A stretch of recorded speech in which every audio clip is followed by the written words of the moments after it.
Boys, you know, like when perfect timing happens, just like right at the right time when the stars align and everything's just kind of in the right order where it should be? Yes. Well, obviously, this is our Thanksgiving episode. This is going up on Black Friday, so we hope you all had a happy and healthy Thanksgiving with the family and everything like that.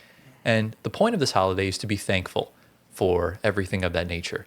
And we have something to be very thankful for because the other day we hit our biggest milestone in our channel's history. We're putting the graphic on the screen. We have hit 10 million views since the start of our show. Big time, baby. Big time. Big time. I can't even fathom that number. It's just, I get like major imposter syndrome when I just see that. And seeing that we're closing in on 9,000 subs is just nuts to me. Because I remember I told you a month before we started this show, if we got to 500 subs by the end of 2024, I would call that a major win. And we ended 2024 with over 4,000. Yeah, it's pretty impressive, honestly, based on our standards. Yeah. You know? We had such low. We got to set bigger goals, man. We had such low expectations for our subs. It's We did. insane. Yeah. And we blew it out of the water. I mean, We appreciate you guys for real. exactly. Yeah, we can't be more thankful for you. You're the only Exactly. reason why we're in this position. And obviously for me, like I'm my biggest critic, so I'm always like I'm always trying to not think too ahead of myself. Right. I didn't want to say like, oh, if we get like 10,000, like this would be great. And I'm Right. like, Yeah. I'm thinking about like the now, one day at a time, stuff Right. like that. And 10 million, it really just kind of just sat back and reflected the other day. I'm like, damn, that's a lot That's a lot. of views. a lot 10 of views. million. That's crazy. So It is. we thank you all so much for really kind of all the support and the love you show on the videos and on the shorts. And we're really excited as we transition into this new era of playback streaming, which is going to be next week. It's the week of Thanksgiving. We Yep. kind of just took the week to ourselves with our families and stuff like that. Yeah. And, you know, stuff like that. You know what? Let's just kind of go around. What's one thing that you are thankful for this year? We'll start with you, Antoine. What is something you're thankful for? I mean, I guess the newest thing for this year is, I became an uncle. So another part of the family. Nah, you've been uncle, bro. He's been Well, on for it's the real, first bro. Thanksgiving because she was born in January. That's true, yeah. So it's a new family member. Thankful for her now, of course. And of course, my mom, dad, my sister. That's the immediate family. You two over here. Aw. Grateful for life and grateful for the man above. Yeah. Yes, There sir. you go. There you That's go. what it's all Come about. on, I'm not, G, I'm not take gonna it dap up. you up only because I saw you scratching your butt for like I scratched my 15, butt? 20 seconds. Are you sure? And I'm like, I'm Crazy. not dapping bro I up. scratched my butt. But look, dap you up to that one. That was good. Here, take this hand. All right. Yeah. What about you, G? Me, like Anthony said, honestly, it's really, I'm thankful to God because he's given us everything that we have here right now, and like even you guys, like I'm thankful for you guys as well, family, Life. breath. Yeah. I can breathe. Like Yeah. the little things that we take for granted. I'm really thankful for and grateful for those things. So, yeah. What about you, Tyler? Kind of the same thing, you know. You always got to be thankful for your family, your friends, you guys. I mean, we've been bought in, committed to this for over a year and a half now. We're pushing on 2 years. I did not expect any of this to happen. So we've kind of stayed tight-knit together. I know running a business essentially is tough when it comes to friendships, but I feel like we've all handled this really well. It's nothing like we're not business-minded. We're friends first. Yeah. Of course. And that obviously flows into a healthy environment between the three of us. It's never really, there's no problems whatsoever. And obviously thankful for family, thankful for everything. I'm not going to get into anything, but I've been through a lot this year. So Yeah. getting through it has been the main sort of thing. So Yeah, I mean, listen, we're only given one shot at what is called life, and we have a paper trail now for videos when we eventually pass on a long time from now, and you guys will always see us on the internet because we'll be there forever. exactly. So that we kind of Never thought of that. left the whole paper trail for us. Yeah, this will be our legacy Yeah. going forward, along with whatever else Yeah. we do in life. Wow. And That really makes me want to lock in right now. exactly. And Yeah. today, I think we have a really good episode. By the way, you guys killed it with the love last week. The pod's almost at 700 views. So you guys seem to love the tier lists. We love doing them, and there'll be plenty more in the future. But as for today, obviously you can see the Thanksgiving overlay. The whole new theming for this week is really fun.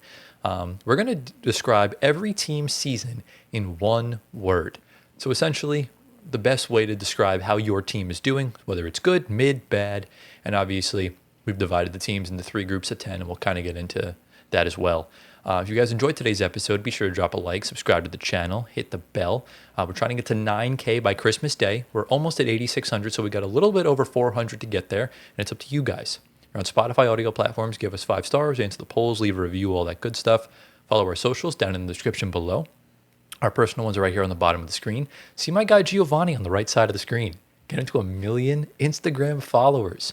Obviously, join the Discord server. And again, we're going to put it on the screen right now. Join the Playback room. We're going to be streaming there next week, whether we're here, at home, wherever. Yeah. It's something that we're going to start doing. Thank you to everyone over at Playback. We really appreciate the support and this opportunity. And obviously, we're going to do our first 45 minutes to an hour of news.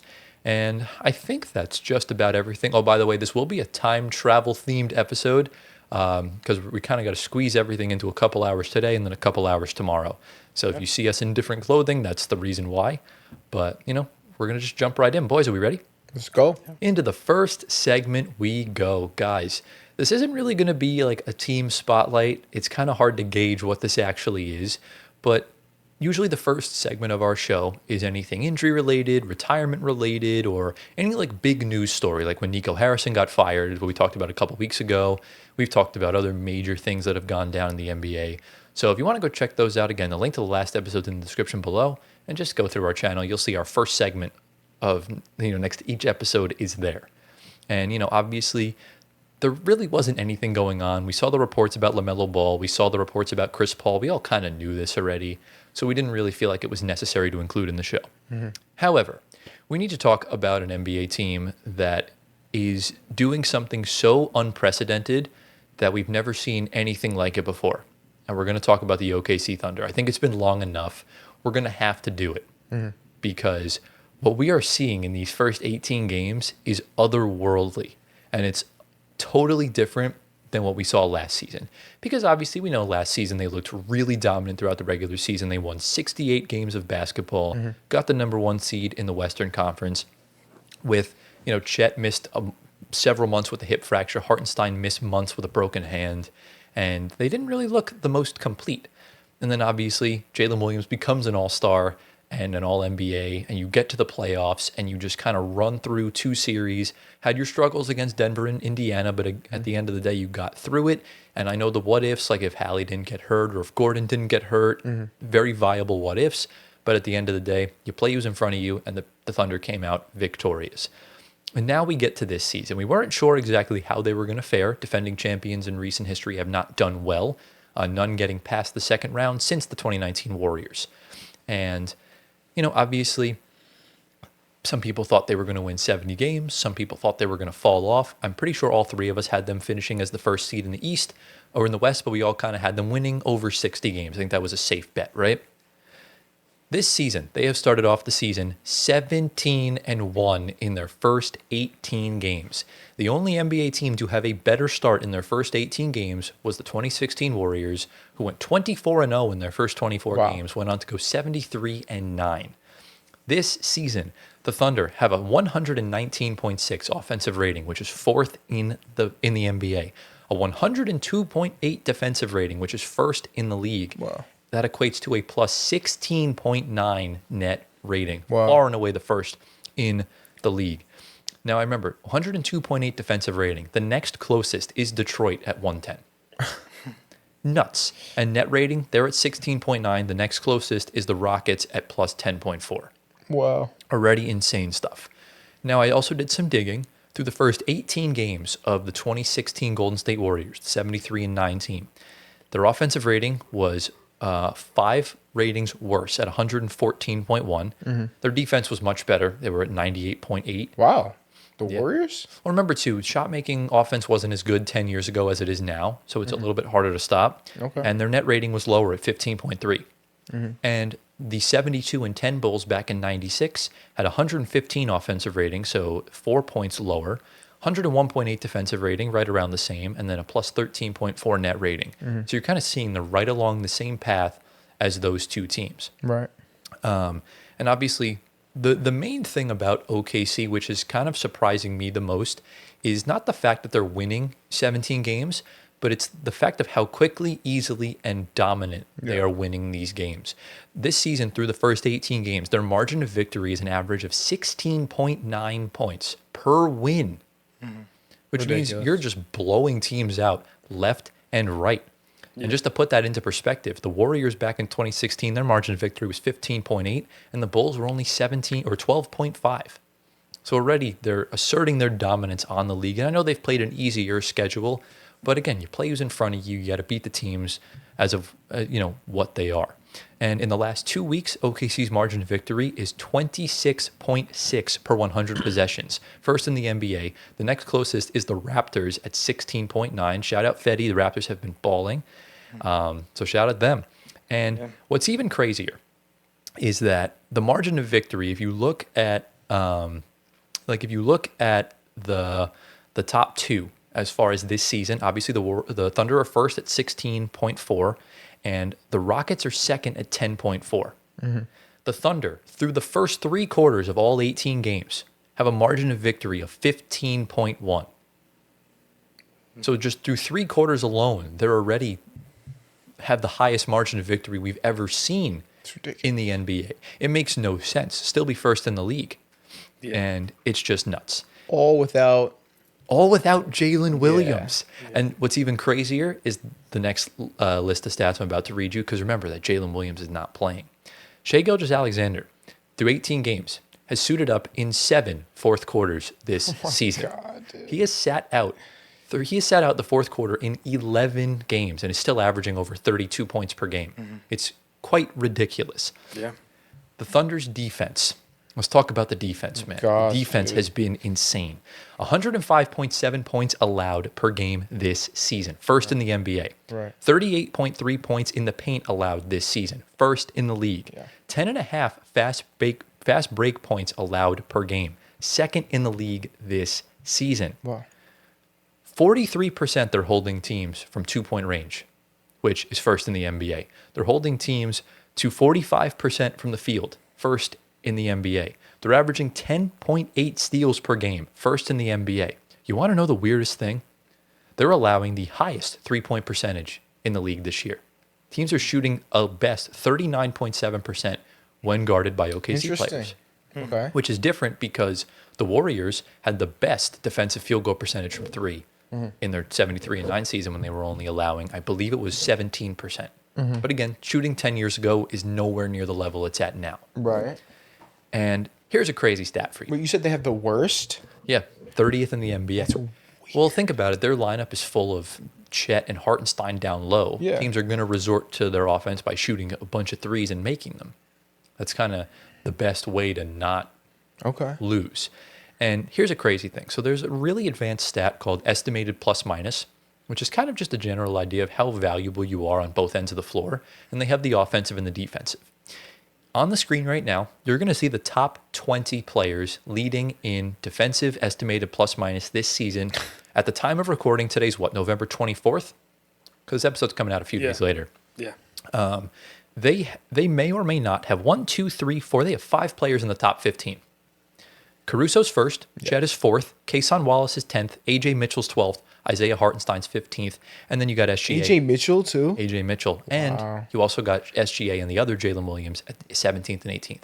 So 7 players in the top 20 leading in defensive estimated defensive plus minus. Yeah. And again, the top 5, you're looking at Caruso, Draymond, Wemby, Chet, and Rudy Gobert. Guys that are DPOY caliber defenders. And let's also not forget, Lou Dort's not on this list. He made all defensive first team last season. Right. And J-Dub also made all defensive as well. The Thunder have so many guys that you can even just plug and play. Kason Wallace, AJ Mitchell.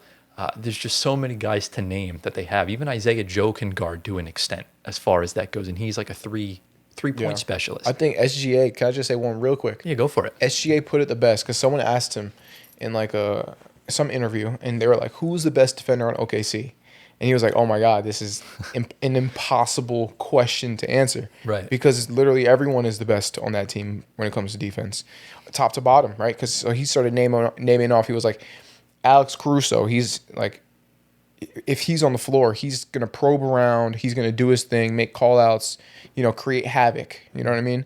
And then he said if you got Hartenstein, he's just going to be the paint stopper, rebounder, rim protector beast that he is. If you have Kason Wallace, he said you're just going to get pickpocket steals, turn it into fast break layups. If you got Lou Dort, he's the best for like taking out one singular player from the game. So he was like naming how each defender on the team. And then he said, I can't forget J-Dub. Yeah. Like he's the guy that he can guard 1 through 4 or 1 through 5. He could do 1 through 5. Yeah. So can like, Caruso. the versatility.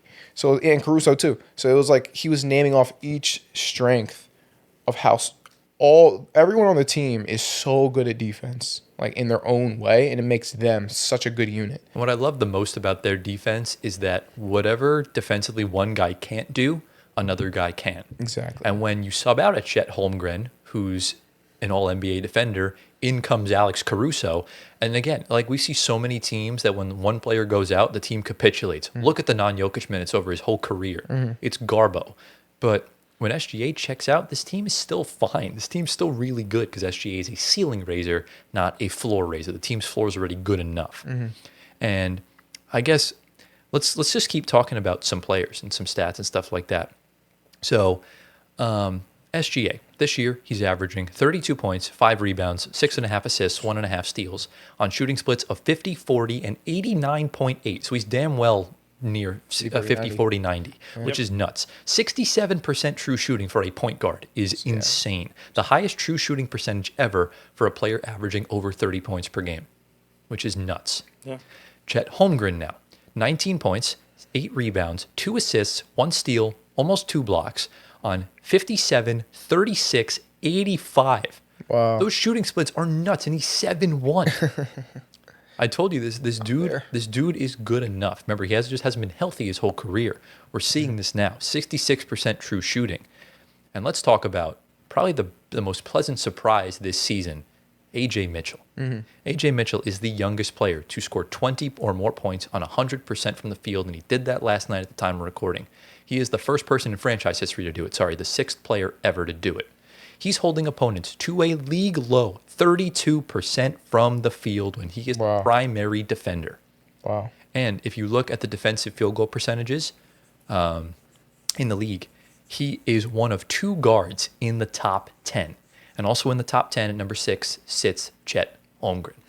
So defensively, this team is just crazy. And this year, Mitchell is averaging 16 points, 4 rebounds, 4 assists, 2 steals on shooting splits of 44, 32, 92. Where the hell did this guy come from? He was drafted. He was What round? He was the 2nd round pick last year from the Knicks. They traded him away. The Knicks again? It was like a swap, I think. Yeah. I'm sorry. Just second. I mean, it's fine. He would have been the next Jalen Brunson because he's lefty. It's fine. But instead, now the Thunder found their next Harden. Yeah. That can defend. Yeah. That can defend. I think it was averaging 16, bro. They just like swapped 2nd round picks. It happens all the time. That's actually tough. Yeah.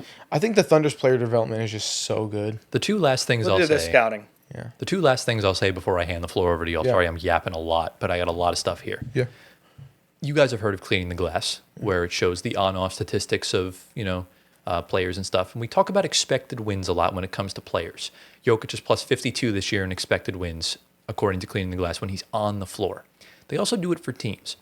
And the Golden State Warriors in 2015-16, through their first 24 games when they were 24-0, they had an expected win per 82 of 72.9 wins.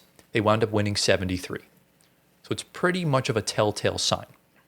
This year, through the first 18 games of the season, OKC's expected wins is 74.2, a 94 win percentage. So they this beat the season. So they beat. They are projected. Warriors. They are projected to be the greatest regular season team of all time. Yeah. And when you win more than 72, when you win 72 or more games, one of them won the championship, one of them lost the championship. So we really don't know what'll happen. Right. But based on the way this looks, they've beaten everyone they've faced. Even though they lost to Portland, they just whacked them the other night. So it really doesn't matter. I don't want to get ahead of myself, but I don't think they're going to win the championship this year. I mean, look, we'll have to see. Yeah. But the last thing I'm going to say, and this is what kind of pisses me off about why this team's in the position that they're in, and this is all the Clippers' fault. completely the Clippers' fault. Yeah. Because we all know the famous trade that sent Paul George to the Los Angeles Clippers for, obviously for SGA, Danilo Gallinari, 5 picks and everything of that nature. One of those picks wound up being Trey Mann, who they sent to the Hornets. That was just a dump for Gordon Hayward. Yeah. One of those picks wound up being Jalen Williams, the good Jalen Williams. Yeah. One of those picks wound up going to Miami, which they took Jaime Jaquez Jr. And obviously the last pick in this trade is next season. In 2027, my OBS black screen. Hang on one sec. All right, we're back. 2026 is the last pick.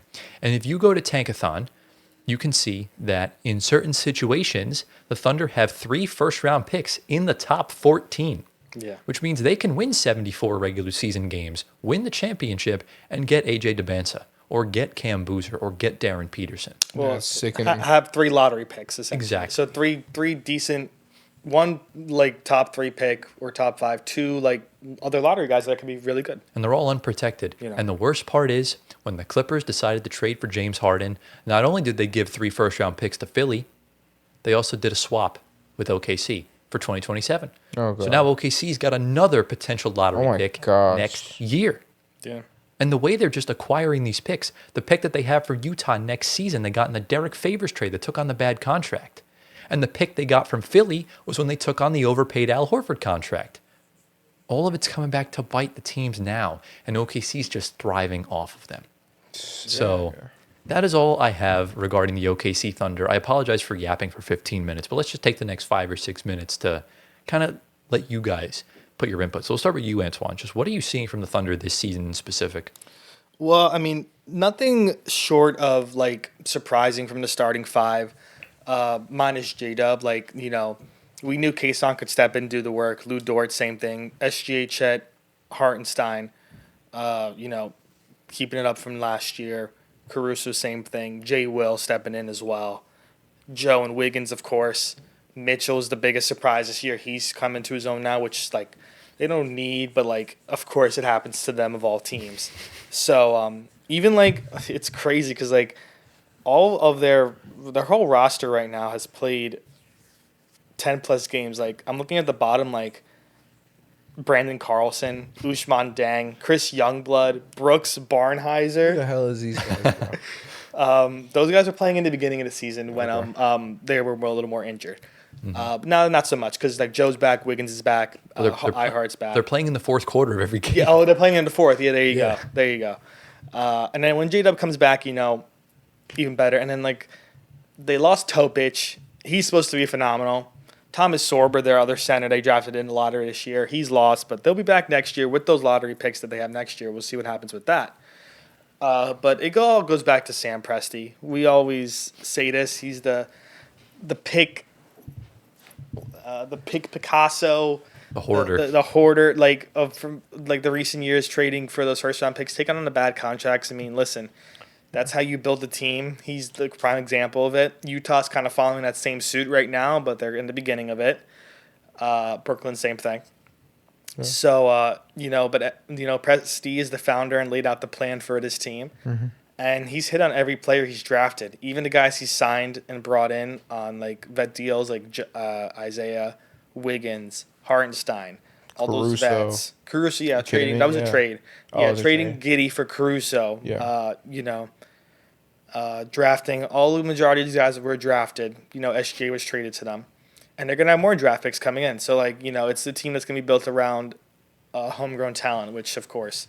Yeah. I think every team wants because you don't want to, shut out so much money in free agency and, not get a good return. So, I mean, listen, Mark Dagnall as well. I mean, he's just riding the ship with these guys. May lead to another coach of the year back-to-backs. But, I have SG and AJ Mitchell on my fantasy team, so I'm chilling. I love them both. I think they're phenomenal. Of course, SJ for what he does. AJ Mitchell, too, stepping up to be sixth man of the year probably this year. We'll see. Potentially. Potentially. And, it's crazy that, without J-Dub, too, is, when he comes back, what are we going to see, these box scores be, this score, the differentials, it's going to be probably more inflated.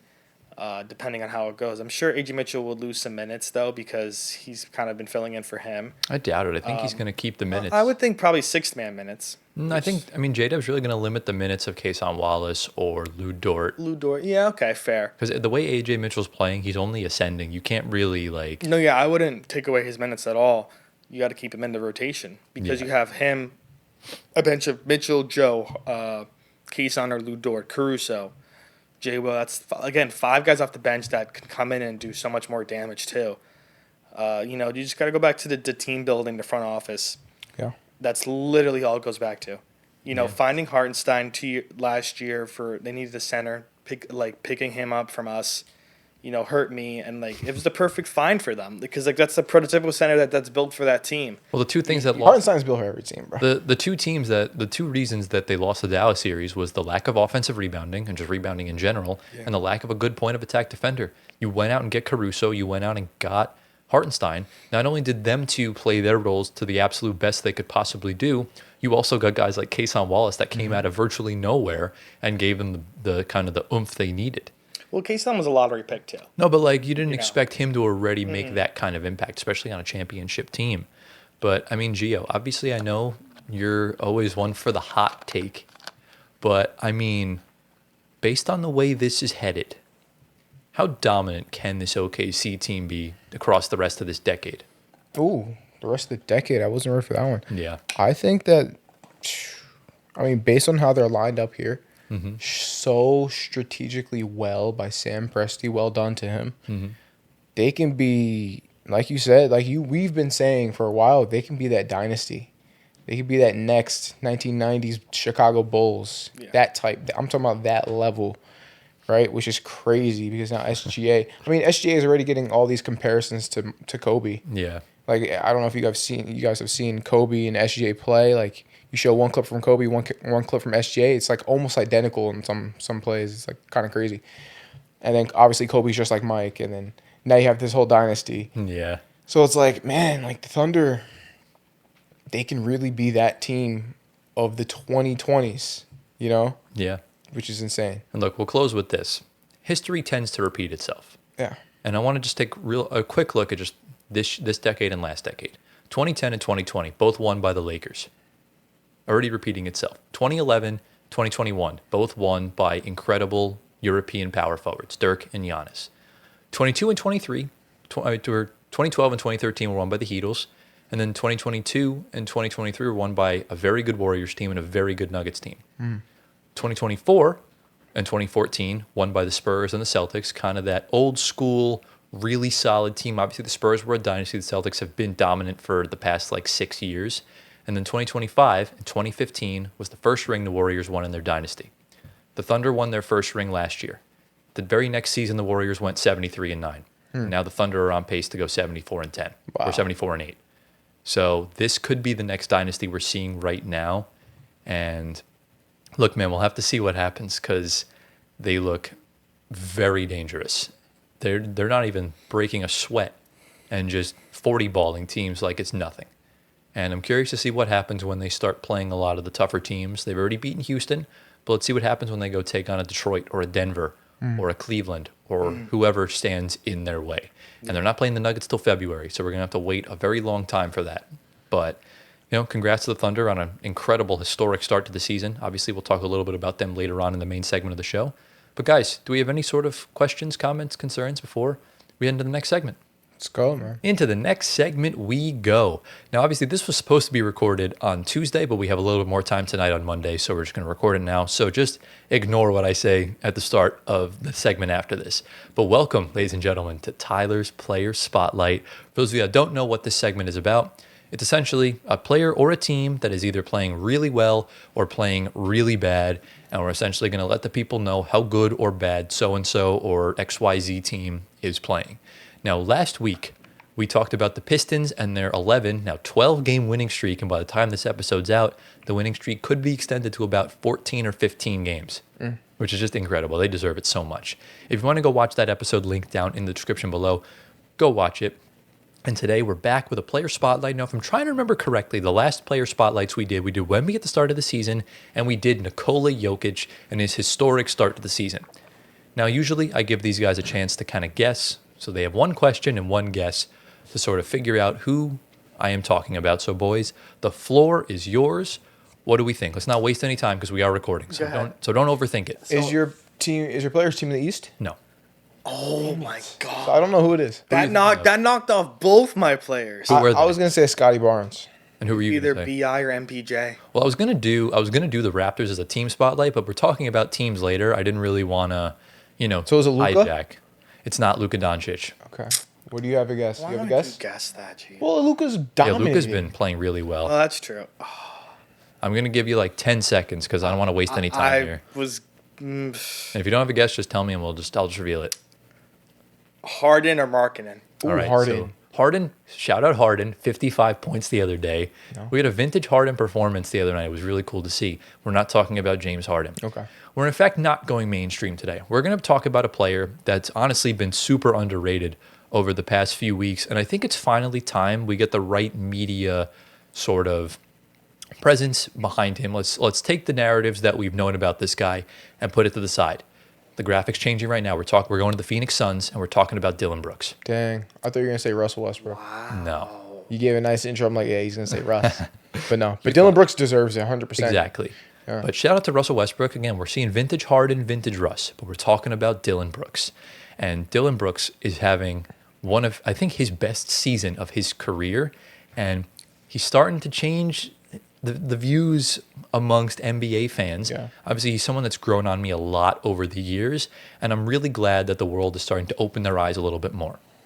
So I have a bunch of stats for y'all if you want me to, list them off. So Let's this hear it. season, he is averaging 21 points, Wow. 3 rebounds, 2 assists, 2 steals on 45% from the field, 34% from 3, and 85% from the free throw line. Wow. So again, very kind of like efficient as how, he came into the league. I don't think he was the most efficient guy that ever lived when he first came into the league. His No. first season, he shot about 44% from the field, about 30% from 3, and below 80% from the line. So he's improved drastically over the course of his career.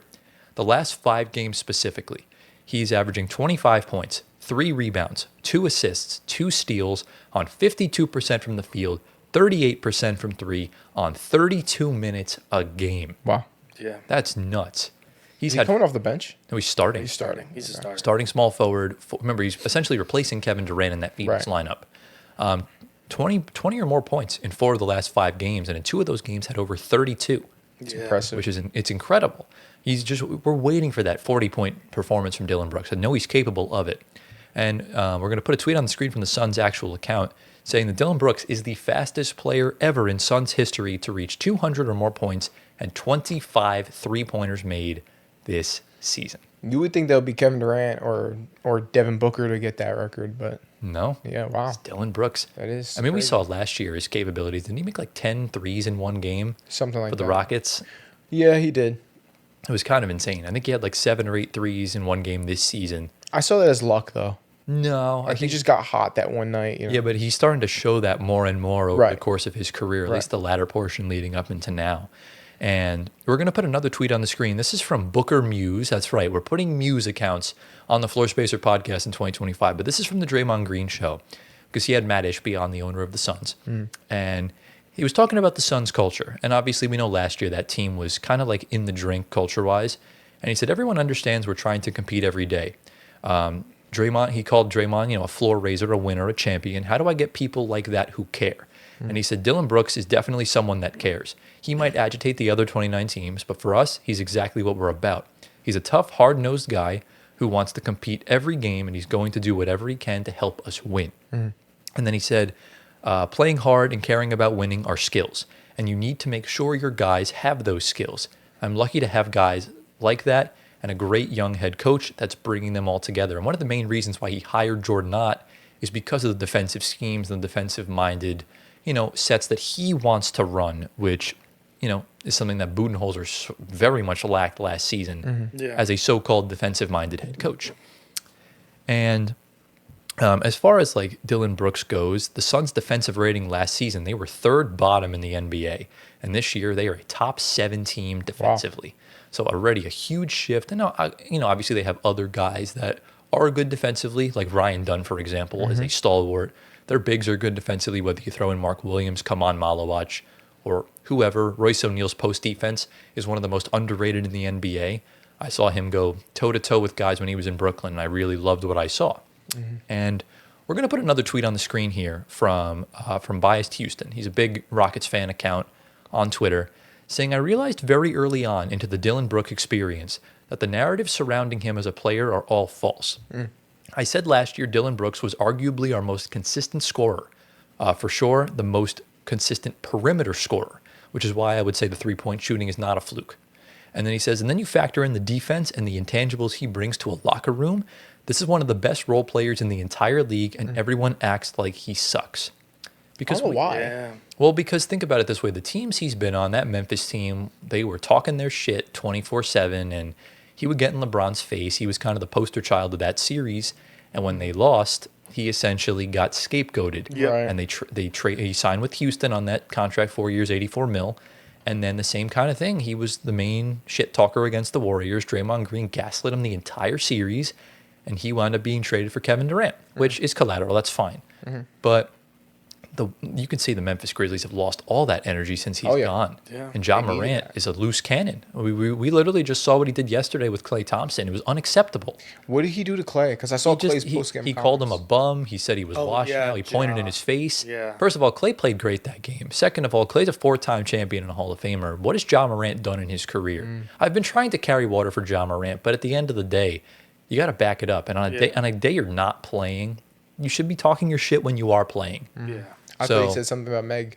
No, I don't think so. No, definitely not. You're not going to bring the family into it or any Well, significant players others. do that. They do, but Yeah. he wouldn't do that. Right. But with Dillon Brooks, again, there's this narrative. He was very critical of Dillon Brooks last season, Yeah. as a guy that's not good, a guy Ja that's... was? No, Antoine I said about was. Dillon Brooks. Oh, I'm like, Yeah. wow. Okay, yeah, yeah. Yeah, Dillon Brooks has gotten a lot of undeserved flack over the course of his career, and it's starting to open my eyes a little bit more into the player that he is.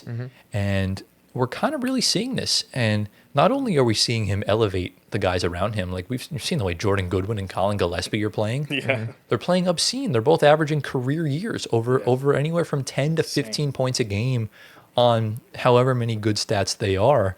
And we're also seeing the rise of the Canadian players. Dillon Brooks, born and raised in Canada. We saw how incredible Andrew Nembhard was last season in the playoffs. The brilliance of SGA, the brilliance of Jamal Murray. Dillon Brooks is next in line. We even had a good game from Zach Edey the other day. Yeah. So the Get out of Canadians, town. he had 12 and 16. No. So we're starting to see the Canadians come into their own. But Dillon Brooks is someone that I'm really happy is starting to change the viewpoints of NBA fans. And he's really vital for this Suns team in changing the culture. So I talked to you about Chris Paul the other day. He brings a new look to a team that's lacking in any sort of veteran status or any sort of culture, and he helps rise it up. And now that Dillon Brooks is young, he's helping the team essentially play well. And the Suns are playing incredible. They're like a top 6 team in the West right now. Right. So let's go to you first, Giovanni. Yeah. What are your thoughts on what you're seeing from Dillon Brooks this season? Yeah. I really saw the rise of Dillon Brooks last season on the Rockets. That's when I started to see him as a guy that can get his own shot, as a guy that could even facilitate for others, more than I've ever seen before. And it's obvious that he's taken what he did for the Rockets, like as that veteran guy, and then he's brought it to the Phoenix Suns, right? And so now he's not only that leader that he's always been. Even in Memphis, he was that leader, that locker room leader. Like I was watching this video on Instagram, and the Grizzlies were walking out. They had all this swag. Yeah. And guess who was in the front? Dillon Brooks. It's Dillon Brooks. He's the culture. He's that leader. He's the glue. He's that guy, right? Yeah. So he had that. He's always had that. I always saw that in him. But he didn't really have, like you said, Anthony, he's just okay. He's an okay player. And he really was just an okay player when he was on those, those Grizzly teams. He was an okay player. Right. But he always had that leadership to him, right? And now he's adding to it, the ability to score baskets any given time, right? Exactly. Shooting ability, passing ability, like all this facilitation. Like he's adding that to his bag, and this is why the Suns are this good, so far this year. So yeah. Yeah, I mean, look, this is probably some of the best help that Devin Booker's gotten since that finals team in 2021 when you had Chris Paul, Mikal Bridges, Jay Crowder, DeAndre Ayton, who's now good again as well. So, I mean, obviously this Suns team is a whole different look to that team 4 years ago. How can you see this team ceiling-wise with a guy like Dillon Brooks this year and how he can help Devin Booker out? Well, listen, when we did our preseason rankings, I put the Suns really high, and you guys flamed me for that. I said, listen, this roster is too good to be bad. Same thing as Cleveland last year. And, you know, they're the 6th seed right now. They've won 9 of their last 10. Where'd you put them in your rank? I think I put them into playing. He put him in 7th or 8th. Yeah. You guys had him bottom barrel. I had them 14th. I did not see anything of them being good. Listen, I said that the roster's too good to be, like, that bad. Even with the Brooks acquisition, you know, because we know they got Brooks, Jalen Green. That's a whole nother story. But, yeah, the guys coming in, you know, like Goodwin and Gillespie, like Tyler mentioned. Brooks stepping in, knowing that Booker is the main scorer on this team. Green is out. Brooks is kind of the guy who needs to step up a little more for the money he's making as well. And we've seen it on Houston. The crazy thing, like with Memphis, is that he was a starter, but he wasn't scoring like crazy. He was the defender in that team. And then the whole series happened, and in the offseason, we're like, Dillon Brooks may not be signed to any team. Like, nobody wanted him. And then all of the blue Houston throws this massive deal, and we're like, what the actual hell? Like, That was Houston? that was when I first noticed. Like, the only team that saw his worth was Houston. I mean, I guess, like I said, a team that wants someone like that will pay the money. And other teams in that current moment in time are like, we don't want this on our team. But Houston, I mean, it worked for Houston. They got Kevin Durant back in return. Yeah. You know, and it helped their culture build up. Unfortunately, he had to go with Green to get Durant. It's part of the business. But going to Houston right now, a team that is sort of in like a rebuild, retool type of year with guys that are already proven. Mark Williams is looking better. I don't know why that physical with LA didn't go through. He looks fine. Yeah. You know, O'Neal's a vet.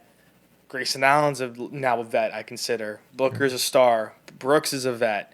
Green's a rising star. You know, the pieces are there, and Brooks got to stepping up on the leadership, like you said, Gio. Being a leader with Book, knowing that Book's kind of the main guy there. Brooks is kind of the, I guess, older vet. Like, you know, been through, like, He's the star player. ups and downs of, like, He's the franchise guy. He's the one that's going to be the one everyone looks up to. I didn't know he was averaging 21 points a game, like, because he wasn't even in, because he was injured the first week, so that's why he's not in like the scoring, like, you know, stats. He's not there. I don't know why. Yeah. But listen, 21 points is his career high right now, and you know, great for him. I mean, I always, you know. You think he'll keep that up?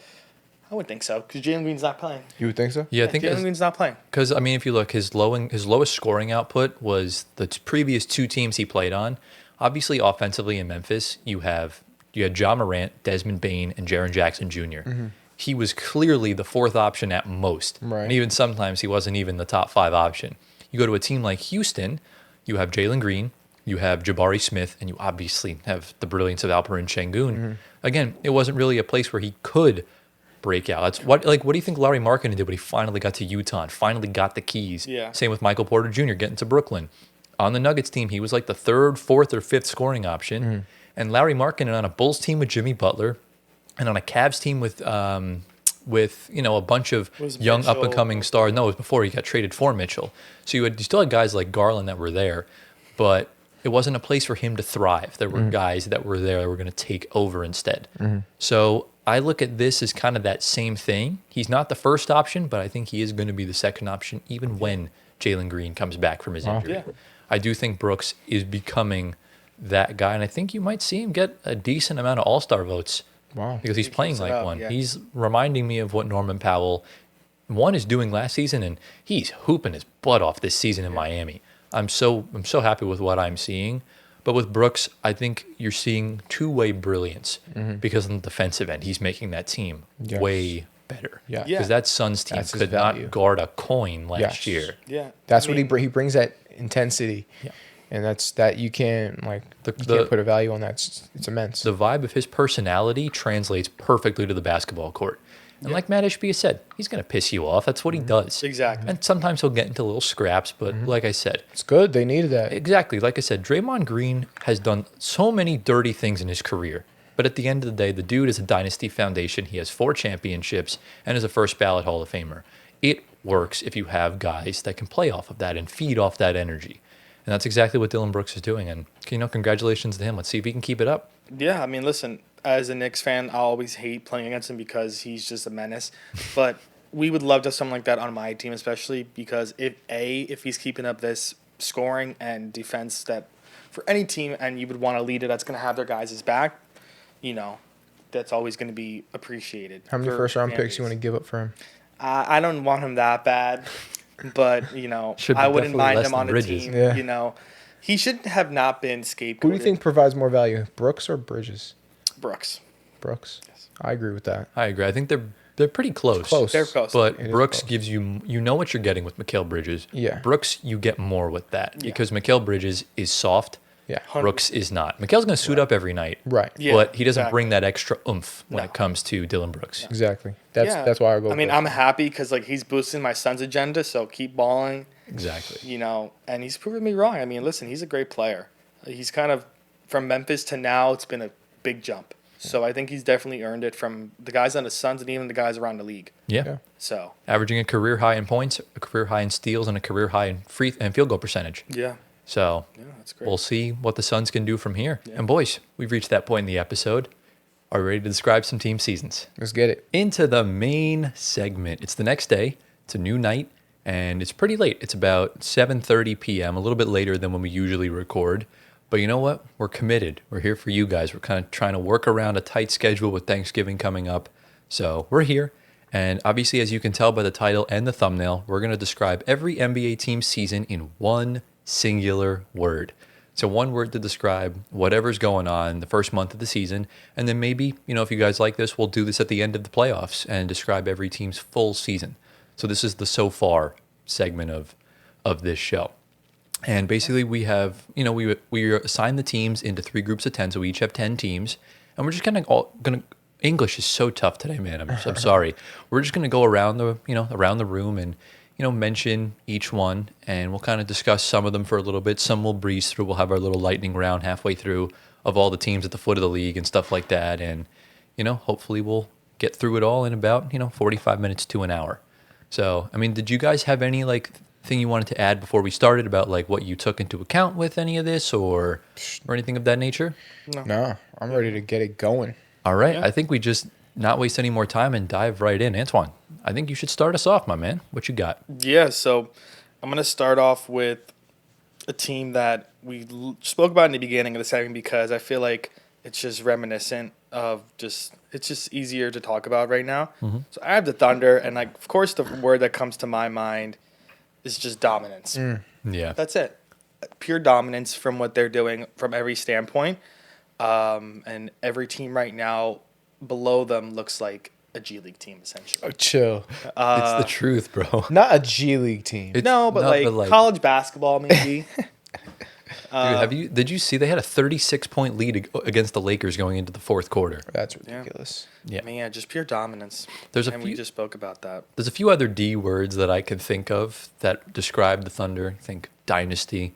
You think desecration.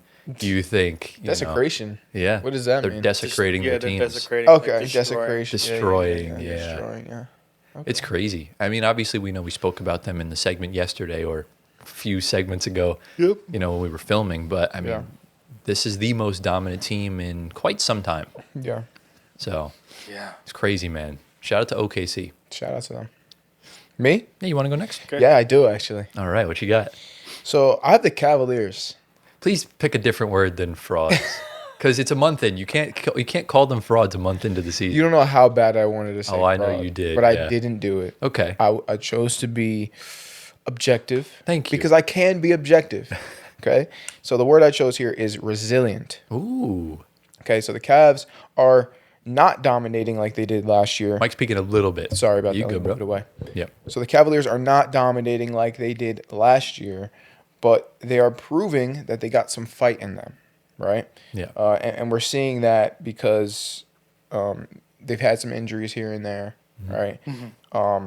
Yeah, so I guess we'll have to see in the playoffs if they're frauds or not. Exactly. So yeah, that's all I got for the Cavaliers. Yeah, I mean, for me, it's like they're not having Darius Garland drops them down a lot. Big time. Because, I mean, obviously, you need a point guard, but him as the point guard is necessary for them to win a championship 100%. or at least get to the finals, let alone the conference finals, stuff like that. Yeah, because it's not just him. Right. It's also he makes Evan Mobley. Without Garland, Mobley is not as effective at all. Exactly. Not even close. And we're also not in a situation where we can even see the Cavs' depth come to light because they're all starting. Exactly. Right now, the only notable off the bench that is making a major difference is either Lonzo Ball or Jalen Tyson, who's having a really underrated second season. Yeah. Call me a casual because I don't know who that is. I was going to say Tyson been stepping in. He's been starting games. He's their first-round pick from last year. Okay. Sam Merrill, of course, they signed him to a pretty decent deal. He's stepping in. Naquan Tomlin as well has been stepping in. We haven't seen Max Strus all season 2, and the guys kind of coming down the lineup with Garland and Allen. Their guys are stepping up, and that's good to keep them in the hunt still, so not drop so far off. But they're doing okay. They're doing all right. Yeah, They're they're all right. resilient. Very similar to last year because Strus obviously missed time at the start, but Garland was healthy. And then they kind of got banged up as the year went on. Garland got hit in the face like 20 times. So hopefully players stop doing that because it's kind of pissing me off. But shout out to Gio's favorite team. I love that you got them. I hate that. So I hope Russ gets traded to the Cavs. That would be great. That would not be that. Or the Timberwolves so we can play alongside Rudy. They need a point guard badly. That would be That interesting. would actually be good. Yeah. Anyways, Yeah. Let's get into my first team. You know what? This is very fitting, Antoine, because we're going to go from Gio's favorite team of all time to Gio's favorite team of all time. We're talking about the Philadelphia 76ers. It's true. I have like 5 different favorite teams of all time. It's the Sixers, the Cavs, the Warriors, the Rockets, the Kings. Oh my God, There's a bunch. But there was a few different words that I could use to describe the Sixers season so far. And I think the word that I wound up choosing is foundational. Wait, what team was this? The Sixers. Okay. Yeah, you got confused with your favorite teams. Yeah, you just said a bunch of teams. But the 76ers, I would use the word foundational. Yeah. Because obviously we know they're I could have used resurgent. They're really like turning things around. Yeah. But that's really not the importance of this season because they could do anything. They could get out in the first round. They could make the second round. They could not make the playoffs at all. I know right now they're like just above a play-in spot. Yeah. What's important about this season is that you have fully cemented your backcourt duo for the future in Tyrese Maxey and VJ Edgecombe. Not to mention Jared McCain coming off the bench at any sort of role here on out. We had major question marks regarding Tyrese Maxey. Bless you. Say bless you in the comments. We had major question marks regarding Tyrese Maxey last season of what he can become because he was an all-star 2 years ago. Last year took a major step backwards, dealt with injuries and stuff like that. And he's arguably a top 7 player in the league right now. Wow, yeah. Throughout the first month or 2 of the season, he's been fantastic. And, while VJ's cooled off, he's been, he's been a brilliant addition for them. So what do we think? Well, yeah, I think the basis of your foundation, of course, is that we always pick on them for Markelle and Ben, and I guess Embiid, but Embiid did show up. Now the recent draft picks have all hit: Maxey, McCain, Edgecombe. So it bounced back really well in the draft because without those 3 guys, you're looking at a team probably bottom barrel of the league. Yeah, and that's a credit to Daryl Morey because as soon as he comes in, you obviously get hard and everything like that, but you start drafting better. That's when Maxey was a steal. He was like the 21st pick. Yeah, he was. insane. He fell so bad. And McCain was around the same spot. Yeah. When Maxey came into Kentucky, he was projected to be a top 3 pick at worst. Yeah.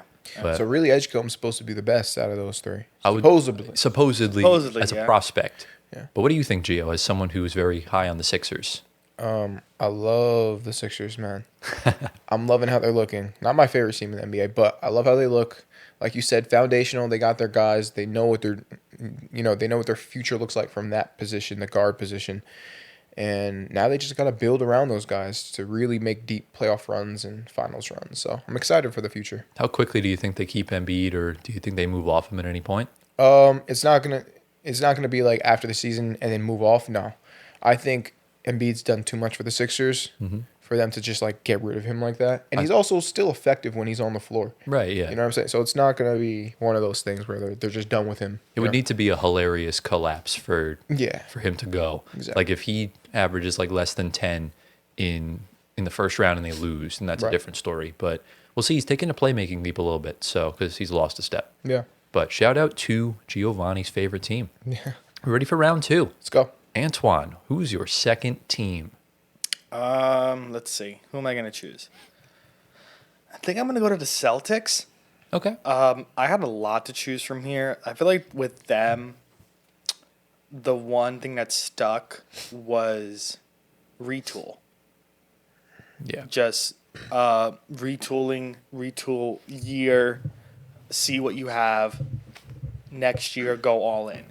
Because, of course, we know about Tatum. Come back next year, and the team will be back to full strength. With this right now, it's kind of seemed like I feel like the only guys that are going to be back are probably Jaylen Brown and Peyton Pritchard. And Derek White, I would say. Yeah, I don't know. They could move on for him. I feel like the whole rest of the team is going to be kind of up for grabs for whoever they bring back. So for them, we knew this year, same thing with the Pacers. It was just a kind of retool year and just build up for next year. Mm-hmm. So that's what. What was the word you chose again? Retool. Retool. Yeah, that's a good word. Retool. I would think Pretty it's fitting. I think they're actually in a different situation than the What would you Pacers. say? The Celtics have been basically just budget cutting because remember they That's salary true, dumped yeah. Kristaps Porzingis and Drew. Drew Holiday. Yeah, it's very true. But this is a retool year, and that's essentially what the retooling is supposed to be. You're supposed to get rid of your expensive assets and trade for guys, or trade for bad contracts and tank away and stuff like that. Experiment for them. Exactly. Experimental. Experiment. It's kind of that they're what they're experimenting without, and see what's going to work when Tatum comes back. They're going to need to get a center. Yeah. This kind of That's the reminds me biggest thing. This reminds me of when Murray was out for the Nuggets a few years ago. They kind of let Aaron Gordon run with Nikola Jokic, and that's how he got his confidence back. It's good. What do you think, Gio? Yeah, I mean, I agree with that. I think it's a retooling era for the Celtics. I mean, not era, but like year. I mean, it's a very short era. Yep, next year. Yeah, Tatum will be back, and the Celtics will be the Celtics once again next year. Yeah. Yeah, I'm excited to see what happened with what the front office does with the different pieces and all that. If there's going to be a different team around Tatum, I'm excited to see it. So Exactly. Yeah. Still can't believe I was one pick away from Tatum in the fantasy league. Yeah. But I got Denny Abdi, so it's yeah, okay. you're chilling, bro. But shout out the Celtics. Giovanni. My next team is the Orlando Magic. So Tyler, you said this word. You said resurging. Yeah. The word I have is surging. So kind of the same, but Yeah, pretty much. so the Magic started 1-4, if you guys remember. Mm-hmm. They are now 10-7. 10-8. Did they lose last? Yeah, they Okay. did. 10-8. Okay. Okay. So I feel like they're beginning to understand it now. You remember that meme? Yeah, I understand it now. That's them right now. I Yeah. could have picked that as the word. I understand it now, but that's not like a one-word thing. That's like 5. It's like 3 words, yeah. 3 or 4.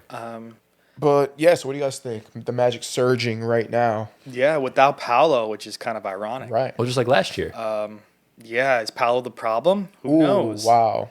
But getting guys in like this Tristan Da Silva was their last year pick. Anthony Black. Those are the guys that are stepping up for them. Yeah. And they have good players all around. You just got to find the minutes for them.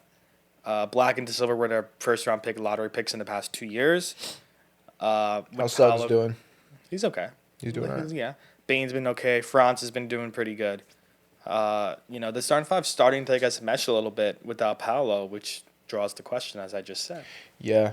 I mean, I need Yeah. Paolo to get healthy ASAP because he's on my fantasy team, and Yeah. it's not looking Listen, good. I love Paolo. He's my Italian man. Look, worst case, But- just trade with Kev for Anthony Davis and tank away. Gosh, yeah. and get yourself Cam Boozer next year. But look, I've low key been having, like, obviously last year there was a major agenda of Cade is better than Paolo, and I believe that's fully the truth. But I rose the question last year that is Paolo the best player on his own team? Yeah. I don't think he is anymore. I am fully on the Franz Wagner hype train. He is so damn good with the ball in his hands, and the fact that him and Paolo They're such a weird duo. They are. They literally do not make each other better whatsoever. They don't. But they're just good on their own. They can't play good on the same night. It's a very strange dynamic. Yeah. But They might have to break that up. I hope they don't, but they might have to if the three-point shooting keeps like dropping below 30%. And that's what we always see in the playoffs. But right You now, have to. it looks good at the moment because you don't have three sub 30% three-point shooters because we know Franz isn't the best. We know Paulo's a brick. Suggs is very on and off. He's either going to shoot 40% or he's going to shoot 12%.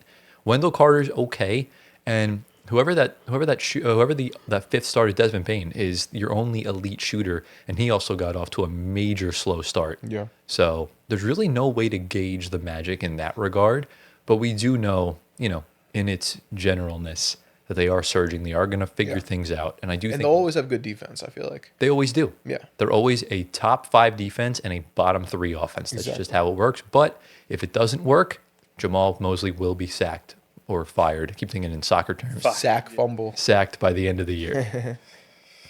But Yeah. That's yeah, all sure. I got. Tyler, what do you got? Should I go to a team that's playing well or a team that's playing bad? Let's go to back because I want to go to a team that's doing good, but what's going on right now will say otherwise. All right, so should I just get into another one of Gio's favorite teams of all Yeah. time, the Golden State Warriors? Yeah, get into them. Yeah. Let's Go get ahead. into the Golden State Warriors. My favorite team. They've had such an up and down season. They started the year great. And then they had some injuries, and Steph missed some time with an illness, and they they were losing games. They just had a big win last night against the Jazz. So I think the word originally was mediocre, but they're a little too good for that. No, So the not word mediocre. the word that I would use to describe the Warriors right now is clunky. CLUNKY. How would you define that? Clunky is essentially just like things are very out of whack, very out of sorts. Okay. They're very undersized. They don't play their tall players, and their tall players can't really defend that well outside of Al Horford. Right. Yeah, I kind of see his point because all 4 of their top scorers, which are Steph, Draymond, Jimmy, are all kind of in their last 5 to 6 years. Once they're all gone, you're looking at a team that's going to rebuild for a long time. Yeah. And that's going to be bottom barrel for a little bit. Lovely. But they're also not bad. so- That's the thing, though, with the Warriors. They have Yeah. good statement wins, but But they have bad losses. They They have- lost against the Yeah. Kings. yeah. But that's always been the case of the Warriors. Yeah. The Warriors they would go 73-9, and they would win 4 championships. But when they lost games, they would get shellacked. Yeah. The Nets hung 90 on them in the first quarter 2 years ago. We were up 40 at the half. That's crazy. So the Warriors do have bad losses, and the offense looks fine with Steph. Yeah. But on the defensive side of things, not good. The third quarter, they are atrociously bad. But they're good in the first half. And sometimes, they do close games better than they did last year or the year prior. So I think clunky's the best word. What do you think, Gio? Yeah, I think that's a solid word. I mean, I haven't been paying attention to the Warriors too much. I'm not a fan of that team, although Tyler says otherwise. Yeah. But It's the truth. yeah, I mean, I don't really watch games, but it seems to be that their lineups change all the time. Yeah. Like they'll put Richards in, or they'll put what's his name, Will Hodgson. Richard, Brandon Pajemski. Yeah, so that switches a lot. So it's like inconsistent, and I get it, and it makes sense. That's why they're kind of mediocre right now. So Kind of, yeah. And also, Steve Kerr said yesterday that Kuminga's going to be out for a while. There's no Yeah. timetable. that's not good. He's not walking great. He's got some lower body injury. I don't know if it's a knee or a leg, That's not good. but yeah, it's not good. So we'll see. They just paid him a bunch of money too. Ugh. Into round 3 we go. Antoine, what you got? This is perfect timing because the team right now is playing that I'm going to talk about. It's the Hawks. Yes. So, I guess what I had for them was contender, but looking right now at their score in the NBA Cup game right now, they are immediately back to pretenders because they are down 47-25 in the beginning of the second quarter Well, that could change, bro. to the Washington Wizards. Well, still, that I mean, could that change. one, that can change. 2, they don't have their best player. And 3, it's a cup game. The Wizards are going to try hard for the bonus. They got 45 balled by the Wizards in the first quarter. But I don't think that makes them Okay. pretenders. Well, off the bat. I'm being No. dramatic. You are a little. I'm being dramatic. Remember the Jazz? The Jazz were Um, beating the Thunder for the first 3 quarters I yesterday. am being dramatic, but I will say for them underrated. That's my word I like it. because if you're looking at the signings of free agency, Nas at the top, and right behind him is Sandro Mamukelashvili. He's on the Raptors. I know, signings in the Oh, summer. okay, signings. Okay, yeah. It's Na and Sandro Mamukelashvili. Mm-hmm. You know who that is? No idea, bro. He I played know on. who Noah and Nickeil Alexander-Walker. I know who that is. Yeah. Yeah, he was that a few years ago. He was a center on Seton Hall. Yeah. And he went to the Bucks. He, And they went to the Spurs. Alexander Mavili. Mamu He's Kalashvili. the guy on the Raptors right now. He's the backup to Pirtle, but also starting when Pirtle's out. He's playing really phenomenal. well. Really? He's been a Yeah. bright spot. He was for on the them. Spurs last year. Okay. Yeah, he left the Spurs. Yeah, I guess starting off with Na, coming into a starting role looks really comfortable. Yeah. Jalen Johnson, of course. KP, don't really know what's going on. Same thing with Trey. He played really well the other night. He had like 29 and he had like 29 for points and 8 KP. rebounds. Good for KP. Shout out Onyeka and Vít Krejci, because they're balling. The heat check. And then Zachary is only getting better. I know like the stats don't really show it. Dyson, I don't. He's not like last year. No. That's the only downside. But What's again, going on, Dice? Na. He's playing point guard right now. With Na and Vít and Onyeka brings up the underrated. I feel like for this team because these guys are going a little bit under the rug, but you know people are seeing them, especially Na. And you know when Trey comes back, I think it's only going to be better from there on out. Yeah, man. I'm a big Onyeka guy, so Yeah. What I'm do you happy think? he's doing well, huh? What do you think? About the Hawks? Yeah. About the word? Your word was underrated. I Underrated. think, yeah, I agree with that. I mean, going back to Onyeka, I feel like many people don't know about his game, right? Everyone, even you guys were like, why would you pick Onyeka? You should have picked Jalen Johnson or something. Yeah. Forgot what the topic was. Of the, It was of that buying video. stock. Buying stock, yeah. I was Yeah. like, nah, I like this guy Onyeka. So honestly, only because he played with LaMelo Ball and he was like yamming on these kids in high school, and I Yeah. remembered that from then. That Chino Hills team was good, man. They were nasty. They were fire. Yeah. So, I mean, yeah, Onyeka's underrated. He dropped like 32, 11, and like 4 the other night, and he's, he's doing his thing. So, yeah. Yeah. I mean, look, I picked them to make the finals. Yeah. So clearly that the world is starting to see how good this team can be. And that the free agency signings were what really made me put them in the finals. Because I was really thinking the Pistons early on in the offseason, because teams that get out in the first round have the perfect time in the offseason to kind of regroup themselves and push. And I do think the Pistons are probably would be my second choice to get to the finals if it's not Atlanta. But the brilliance on the defensive end from Nickeil Alexander-Walker in Minnesota was solely, this is what Atlanta was lacking. Yeah. Because that was one of their faults in the 2021 team that made the conference finals. They just weren't good enough on the defensive end. And that Minnesota team, I still am not convinced that Anthony Edwards is a championship number one option because he keeps falling flat on his face in the conference finals. Trae Young's already made the conference finals too. If he didn't get hurt, that series would have been different. So I wonder if he is that guy. And I think he is that guy. We're going to have to see. But you combine that with him, Jalen Johnson's playing like a number one option right now. He's going to probably be an all-star if he stays healthy. And the whole team just looks really damn good. And they're starting to make me look like a genius for the second year in a row. Yeah. I mean, they got the guys. They got the depth. I think they have a chance. I really hope so, man. I would love to see Trae Young play in a final so bad. All right, let's get into my next team. What we got? We got the... Can I do a bad team?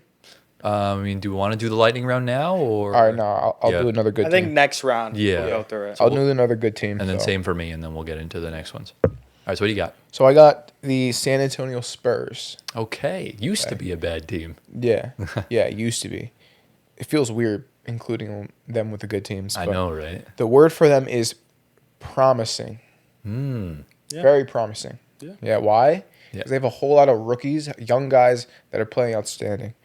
Okay, young talent, the depth, they have it. So, promising, that's the word. What do you guys think about the Spurs? What do you think about the word fit?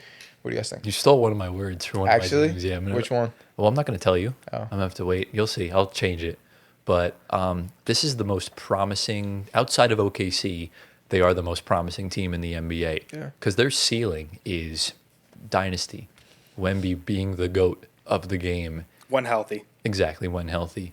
And well, that's essentially the ceiling would be health into account. Yep. But even aside from that, like Stephon Castle looks amazing. Yeah. Dylan Harper looks good to start off before he got hurt. Yeah. Devin Vassell's a solid number 3 option.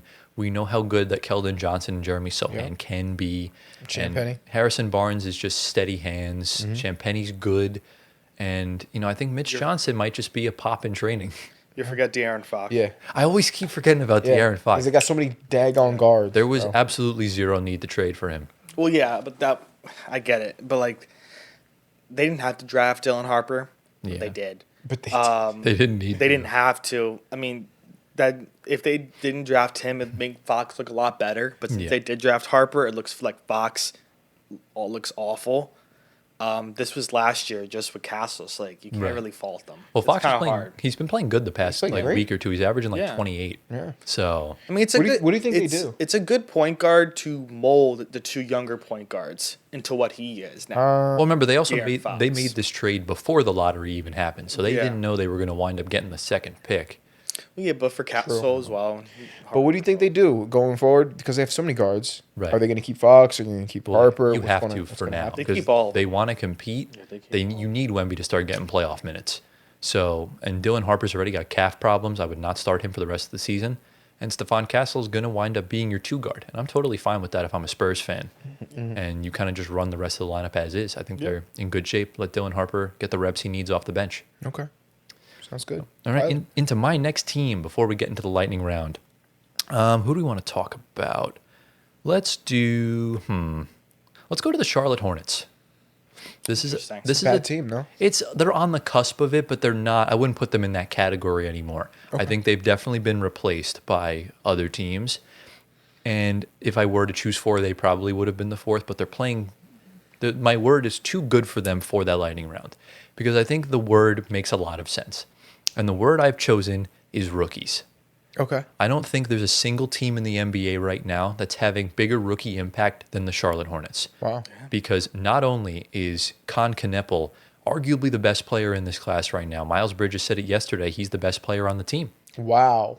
And he's been hooping. He's scoring anywhere from 26 to 35 points. Who? Con Kneppel. Con- He's Kneppel. dropping Yes. 30? Yeah. Where have I been, bro? Dude, you got to get out of your Con is rock, that bro. man. I've been under the rock this whole Yeah. time, bro. Con is that man. And Miles Bridges said he's the best player on the team? yeah, That's insane.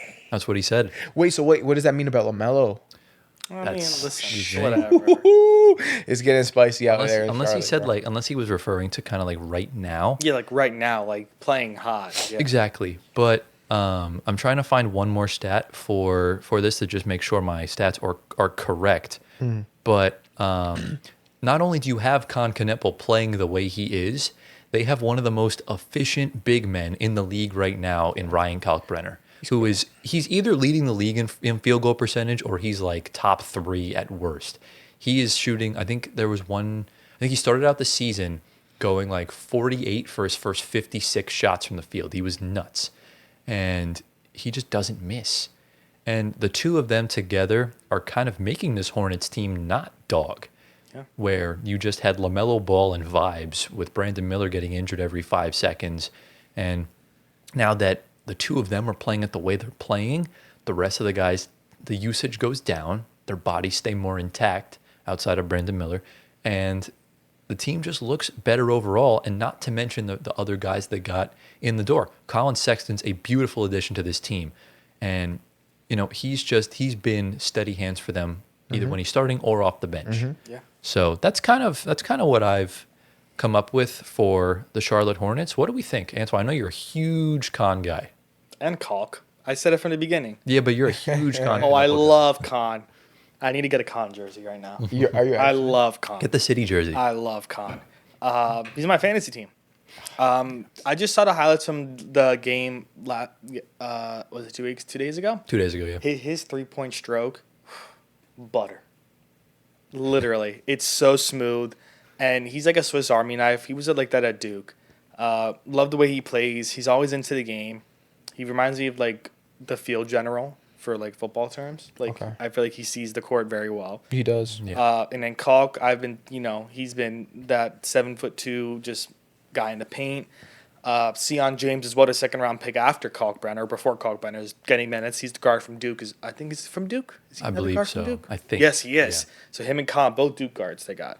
Another rookie. Yeah, Sion James, he's been getting minutes off the bench. So they're three guys. They got four guys, but McNeely's not playing. Just those three guys are saving this team because if they weren't there, we're looking at another just meh year from Charlotte because it'd be the same team. Mm-hmm. You know, How does Con play? Like, what's his game like? Think of him like he's a Swiss Army knife. think of him like a more advanced version of Joe Harris. Yeah, he's his So he's a knockdown shooter. Knockdown shooter, Yeah. and like obviously I know that Joe Harris is only known as a shooter, but he drives to the paint a lot, gets a lot of tough layups. At one point, I think it was in the 2017 season, he was leading the NBA in field goal percentage at the rim, better than even guys like LeBron and guys that were around the rim all the time. Well, he probably takes less shots at the paint. like He was driving a lot, but with Con Knuppel, he's not only shooting the lights out, his mid-range game is beautiful. He's got brilliant awareness. His playmaking is amazing. Mm-hmm. So Wow. it's like I didn't know he was 6'6". He looks a lot shorter than He does. than TV. And his build is like Luka? Yeah, it is. Luka-esque. kinda But like he, that. he's Is a he lot. playing like Luka right He's now? a lot better. No, Like Lucas he's a lot is more own different polished. beast. He's I different feel league. like his game's more polished. He plays Polished. defense. He Interesting. steals. Yeah. So he's like a short, less good He's version a of big. Luka, would you he's, say? he's a watered down Luca. Watered down Luke? He's a big guy. He's bulk. Yeah, I can You tell, bro. take Luca instead of like a scoring title. You have Luka Doncic that shoots 40% from three and defends. That's Con. That's Con. Yeah. Okay. Con is I mean, really he's So, hooping, man. And Shout out to Con. the big ripple effect here is that we all know Ace Bailey didn't want to go to the Jazz. He wanted to go to the Wizards or the Nets. The Hornets, well, not the Hornets, the Wizards were going to trade with the Jazz. They were going to swap picks because the Wizards were at 6, the Hornets were at 4. They were going to swap. But the Hornets said no because if the Wizards took Ace Bailey at 4, then the Jazz were going to take Con Knuppel at 5. So the they Wizards wound wanted- up taking Trey Johnson instead Wow. because you can't pass up on Con Knuppel at that point. Right. If you knew Danny Ainge was going to take him, oh my God, that would have been he would have been traded in 3 years for 8 first-round picks if he was a Utah Jazz player. But like I said, man, I like what I'm seeing from the Hornets. That's good. All right, let's get to the lightning round. We'll obviously go one at a time still, but we're going to go we'll breeze through these. So Antoine, who's your first lightning round team? The Mavs. All right, yes, I'm glad you put them in there. Dumpster fire. Dumpster fire. Yeah, even though it's more than one word, we'll accept it. I feel bad for Coop right now. I like honestly. But everything around Coop is got to get blown up. Mm-hmm. Sorry. It's atrocious. It just has to be. Yeah. All right, me? Yeah. Yeah. Lightning round? Before you do, Derek Lively's going to miss extended time. Yeah, I have no hope in But you know what's even worse I than really that? don't. You know what's even worse than that? Do you know who Derek Lively was traded for, Gio? Tell me. Kason Wallace. Oh, yeah, I remember Yikes, that. dude. I swear, man. Like, the Thunder are ridiculous. It's insane. But Lively would have been a goat on the Thunder. He would have been so good. They wouldn't have needed Hartenstein. You Yeah. guys would have kept him. Or he would have went somewhere else. Yeah, it's true. That's kind of how So- it is. Yeah. Good, G. All right, so my team is the Sacramento Kings. Wow. You put them there. Let's go. Well, yeah, I mean, they're not doing good. We That's know that. fair, yeah. They actually have the worst net rating in the league, Oh, I'm not surprised by that. right? Yeah. So they have a bunch of well-known names on the team: DeRozan, Levine, Westbrook, Schroeder. Very well-known names in the league. They're just not playing well together. They don't look good together. Yeah. So the word for them is disjointed. Oh, that's not the word I would have chose. What would you have said? Washed. Washed. They got a bunch of geezers on there that are 100%. just not working. 100%. Yeah, I'm Yeah. sorry, G. It's a retirement home. It's really bad. It's a retirement It's a home. retirement. Right now it is. It's a- It's Well, looking like guess who it. the number one bright spot on that team is right now? It should be. Yeah, I'll tell you who it should be. Should be their It should be Keon Ellis. It should be, but he's The word is 3 words. Play Keon Ellis. Yeah.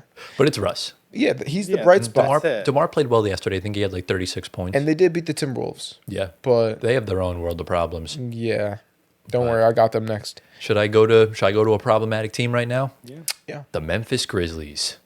Oh boy. a good one. There is a lot you can really say with this team, but I think the word is disaster. Yeah. This season the past 3 seasons have been a total disaster. You're telling me that Ja Morant looks like he's washed at 26 years of age? This is terrible. Jaren Jackson's taken a step backwards. Zach Edey's, Not hasn't even on the floor. He hasn't panned out to the player that we thought he'd be right away. Yeah. KCP is KCP. Outside of Cedric Coward, there is and outside of him and Cam Spencer, there's really no one on this team I feel good about. And it's really a damn shame because the Grizzlies should be a top 4 team in the West. But because Ja Morant's likely gone at some point sooner or later, it's more of a when rather than an if. Yeah. It's a big problem. Yeah, nothing else to say about that. It's same thing with Dallas, I feel like, right now. Absolutely. A little bit. Who's your next team? The Clippers. Yes. Dookie. Retirement home. Is that what you have there? Nah. You could say washed, but they're not really washed. No. Inconsistency. I think it's more than that. I would say unaspired. Yeah. Well, I mean, Harden looks aspiring. He does. Inspired. Trees. That's the word you got? Trees. You know what? That's a good word. We should Rooted. keep trees. Rooted to the bottom Like, of the league. Yeah, there you go. I don't know. I guess just too many vets in a place that they're not working out together. Yeah. That's the problem. I think there's a lot more off the court issues surrounding this team. Yes. Mainly the lawsuit that is causing a distraction for everybody. Obviously, we know no one on that team can stay healthy to begin with. So you're just not seeing – you're seeing one good game every 20 games, and that just can't be a thing with Kawhi Leonard and Harden on your team. And Harden has to drop like 50. Zubats looks great, though. Zubac looks really Yeah, he good. does. He won me my Not fantasy that game the bad. other day. Yeah, Shout out. Zub is not taking a step back at all yet. Shout out to Zuby Dooby Doo. Shout out to Zubby. Go ahead, G. My next team is the Utah Jazz. I thought they were going Knicks. to be a team just out of it, but the past week they've been so bad. Yeah. Yeah. They remembered to tank. Yeah. I do like this team, though. They look good. They look they're fun Yeah. to watch, too. They are. So the word I have for them is chaotic. They are full of offensive fireworks. Young guys going crazy, right? Gatti Georgie's true. going nuts. Yeah. Marketing going nuts. I don't know how old is Marketing? He's like 28. He's okay, so he's 28, like not that young anymore. Yeah. But yeah, I mean, but they're still like unpredictable. Like you don't know what you're gonna get. And then of course on defense, they're just slacking. Their defense is terrible. They're probably like one of the bottom teams in the league on defense. And lastly, they're struggling to integrate Ace Bailey, but he does show flashes.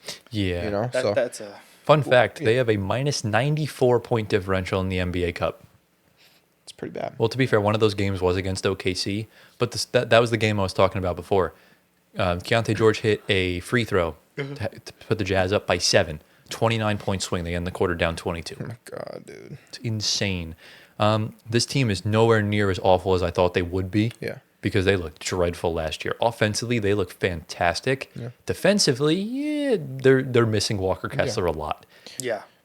And, If they had Walker, they might not be. they wouldn't be this bad. bad at all. Yeah. But shout out to the Jazz. Shout out to them. Into my next team, the team I hope that trades for Walker Kessler, the Indiana Pacers. Oh. Perfect word here, sabbatical. Sabbatical. Yeah. I like Take a that. sabbatical. They are taking Yes. a free redshirt year off. I really feel bad for them, man, because they were so damn close. If Halliburton did not get injured, I am absolutely confident he was dropping 40 plus and they were winning that game. And that probably would have made the league even more scared of the Thunder because they probably would have won 80 games. But this year everyone's hurt. Like last season, we talked about the depth of this roster in the playoffs. The depth on this injury report is generational. It's like 10, 11 guys deep. They're pulling guys off the scrap heap that people have never even heard of. Yeah. And it's really tough. It's just heartbreaking seeing guys like Siakam and Nesmith and Nembhard almost like close to tears on the bench when they're down by like 50. I mean, they're 2-13. They're not good at all. And it's just really heartbreaking because this is a team that I've had stock in for over 2 years now. And it just hurts to see this year happen. But, trade for Walker Kessler right now so you can keep tanking. And when he comes back next year, I love that starting five with Hallie, Nembhard, Nesmith, Siakam, Walker Kessler. And then you got guys like Isaiah Jackson off the bench with Benedict Mathurin and whoever. That would work. Yeah. But right now, there's really nothing much else with this team. Yeah. All right. Last lightning round team. What you got? The Wizards. Oh, yes. I guess It's got to be something. Retire. Relegation. Oof. Big oof. Ass. Yeah, I guess. Trash. Yeah. They're just again like How about purgatory? Or no, they're not because they have young guys. What about like embarrassing? Well, they are embarrassing. Yeah, Are they they? are because like they should be a little better than 1-15, like maybe four wins, Yeah. 5 wins. But then again, we all had them like the lowest team in the East, so this is Yeah. what we expected. We did, but they've also been even worse than we thought. Yeah, Like you're right. they've never won an NBA Cup game ever. Are you serious? They never won one? Not one singular game. That's bad. They are 0-10 in the NBA Cup. They might win their first game tonight against the Hawks, but they've also lost 15 straight games. So That's bad. they're so awful. You check the score in that game right now. They're terribly run. There's so many problems I have with the Washington Wizards. And this team wanted to move to Virginia, but they're legally bound to stay in Washington in their arena until 2042. It's 69-53 Washington. So they'll probably wind up choking that away. They in the probably fourth. will. Just don't worry. Once they get to the Nuggets, then they'll probably win their game like they did last year. I already know what team's coming for you. Yeah, you know. Yeah, I know it, bro. Lay it on me. Yes, sir. So the next team I got here is the Brooklyn Nets. The greatest team of all time, bro. Yeah, no. So the word I have for them is bleak. Yeah, fair. What do you think? We'll explain. Yeah. Yeah. So I wouldn't say they're totally hopeless, No. right? But this season is pretty much hopeless. It's been marked by losses. Oh, yeah. It's been marked by inefficiency. Mm-hmm. And MPJ has been their only, I would say, bright spot on that team. So Well, Claxton's having a career Claxton's year. having a good year. And lately, I love what I'm seeing from some of our rookies. Okay. Like, Yegor Yeoman's looking really comfortable out there. We just call him Demid. We could call him Demon. I just don't want to mispronounce the guy's name. I'm sorry. Well, let's just say I'm like, Yegor. who the heck is Yemen? Yeah, Yemen. No, it's Yeoman. Joman? Because he's got on the E, there's like the 2 dots above. I forgot what the character's called. Yeah, it's For the accent. Yeah, it's but pronounced I mean, Yemen. he against the Knicks last night, he looked really comfortable. Yeah. And I like the way he's been playing. Okay. And obviously, we'll see more of the rookies going forward. I want to see more minutes from Nolan Traore in the NBA, not on Long Island. But, Noah Clowney looks great for the circumstances that we're in. Just need to see what happens when Cam Thomas comes back. Yeah. And that's just kind of the Brooklyn Nets. And let's get into the final lightning round team. The New Orleans Pelicans. This is purgatory, ladies and gentlemen. Yeah. This is the most embarrassing team in the NBA. This is a joke of a franchise right now. Yeah. Forget the 2 and whatever start that they're on right now, like 2-16 or something along those lines. The New Orleans Pelicans hired Joe Dumars as the general manager this past offseason. Not only did you trade an unprotected first-round pick to get Derek Queen. I understand Derek Queen's a good player, but he's not worth the unprotected pick. You gave the Indiana Pacers back their first-round pick for next year's draft. This was even before Hallie went down, but so you gave them back their pick. Mm-hmm. And the Pacers can tank in peace now. They could have gotten the freest top 3 pick of all time, and they gave it away. Mm-hmm. And on the floor, Zion does not look great. Mm-mm. Trey Murphy's the only bright spot. Herb Jones looks like he's lost a step.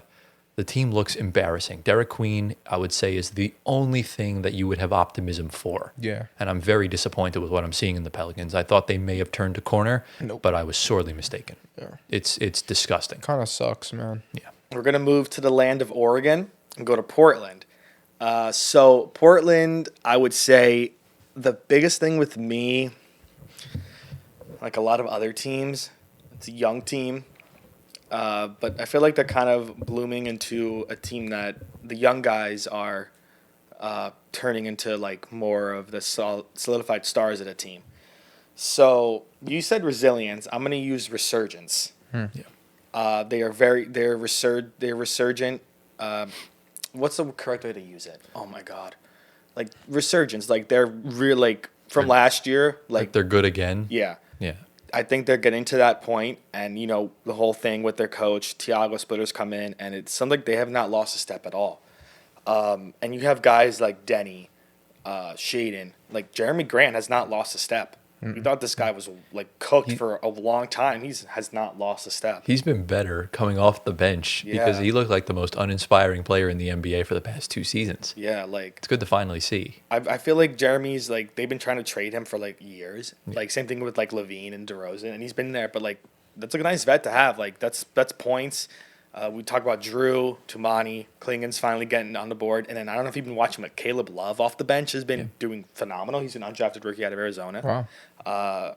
And of course, like Did you forget Drew Holiday? I said Drew. Oh, you did. Yeah. And like of course, like we're waiting for Dame to come back. Of course, Well, that's not happening until next that's year. next year. Yeah. But again, resurgence for this team. I think because also like losing the coach was really not in their books. Like in the stars for them, there was just crazy like news, and then Thiago comes in and they're resurging back to what the beginning, and I think they have a shot at a play-in spot, and all these young guys are finally coming together. I feel like for them specifically. I feel like Gio, what we're seeing from Portland just makes Chauncey Billups look even more guilty. Because like I said, this team's been good for a while.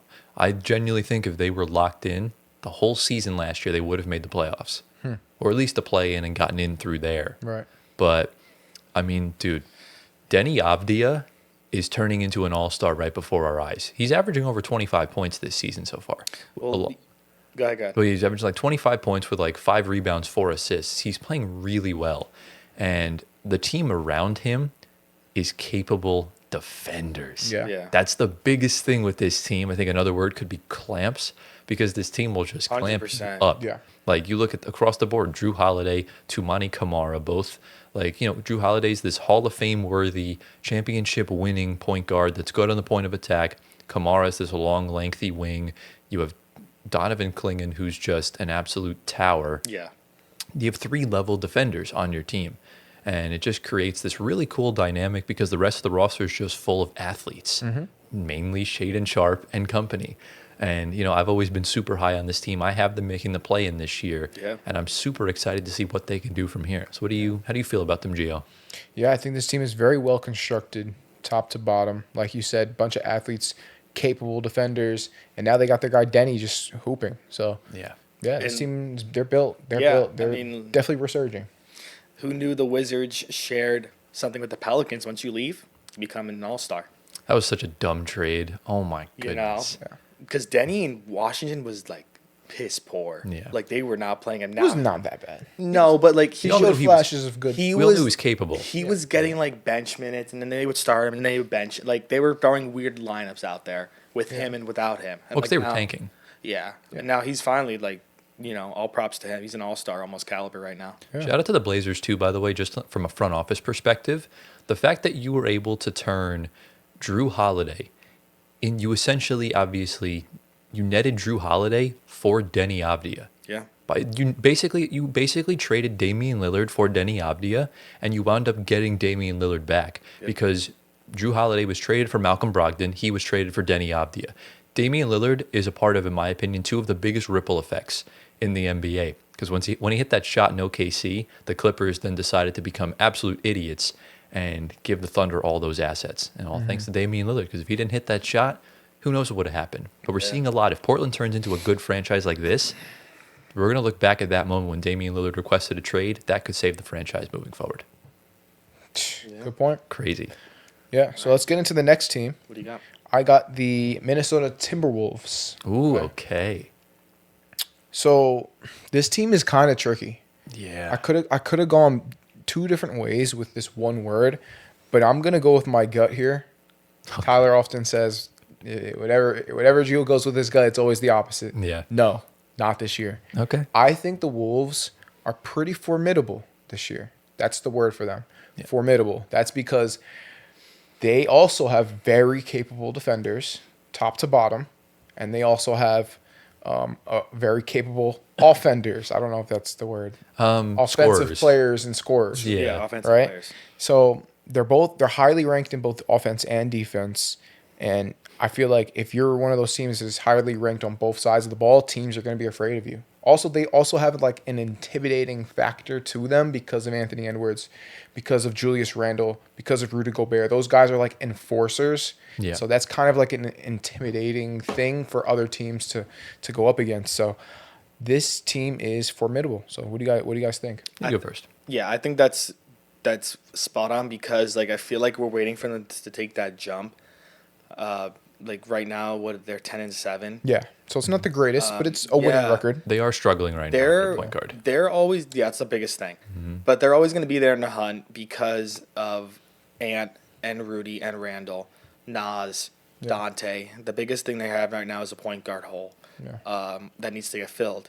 But you got to find the right point guard that Can works. we just that start works with Rob Ant. Dillingham, please? I mean, What are we doing? I just don't know if he's ready to start. Yeah, well, we'll Yeah. never That's the know if you don't give him the minutes. But the Wolves are not in a situation to take that risk. What? It's the beginning of the season. You're 10-7. You have great talent all up and down the roster. Why not just throw him out there, see what he does? I don't- Mike Conley's not doing the job. We know that. He's Well, not starting either. it's crazy. It's 'cause, DiVincenzo, right? Yeah. Well, Yeah. he's not doing the job. It's crazy because like right now Reed's getting good minutes in Houston and he's doing really good. Like I understand like because Yeah. like Robin Reed from the same draft. Exactly. Start the young guys. Like I would like give Rob more bench minutes like Reed's getting.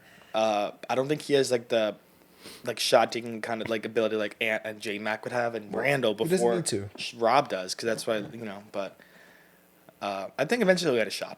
I think maybe next year they could trade for a vet guard come trade deadline I season. don't think they need to. I think they have their guard right on their bench right now. I Rob agree. Dillingham, Yeah. give him the minutes. I think he's that guy.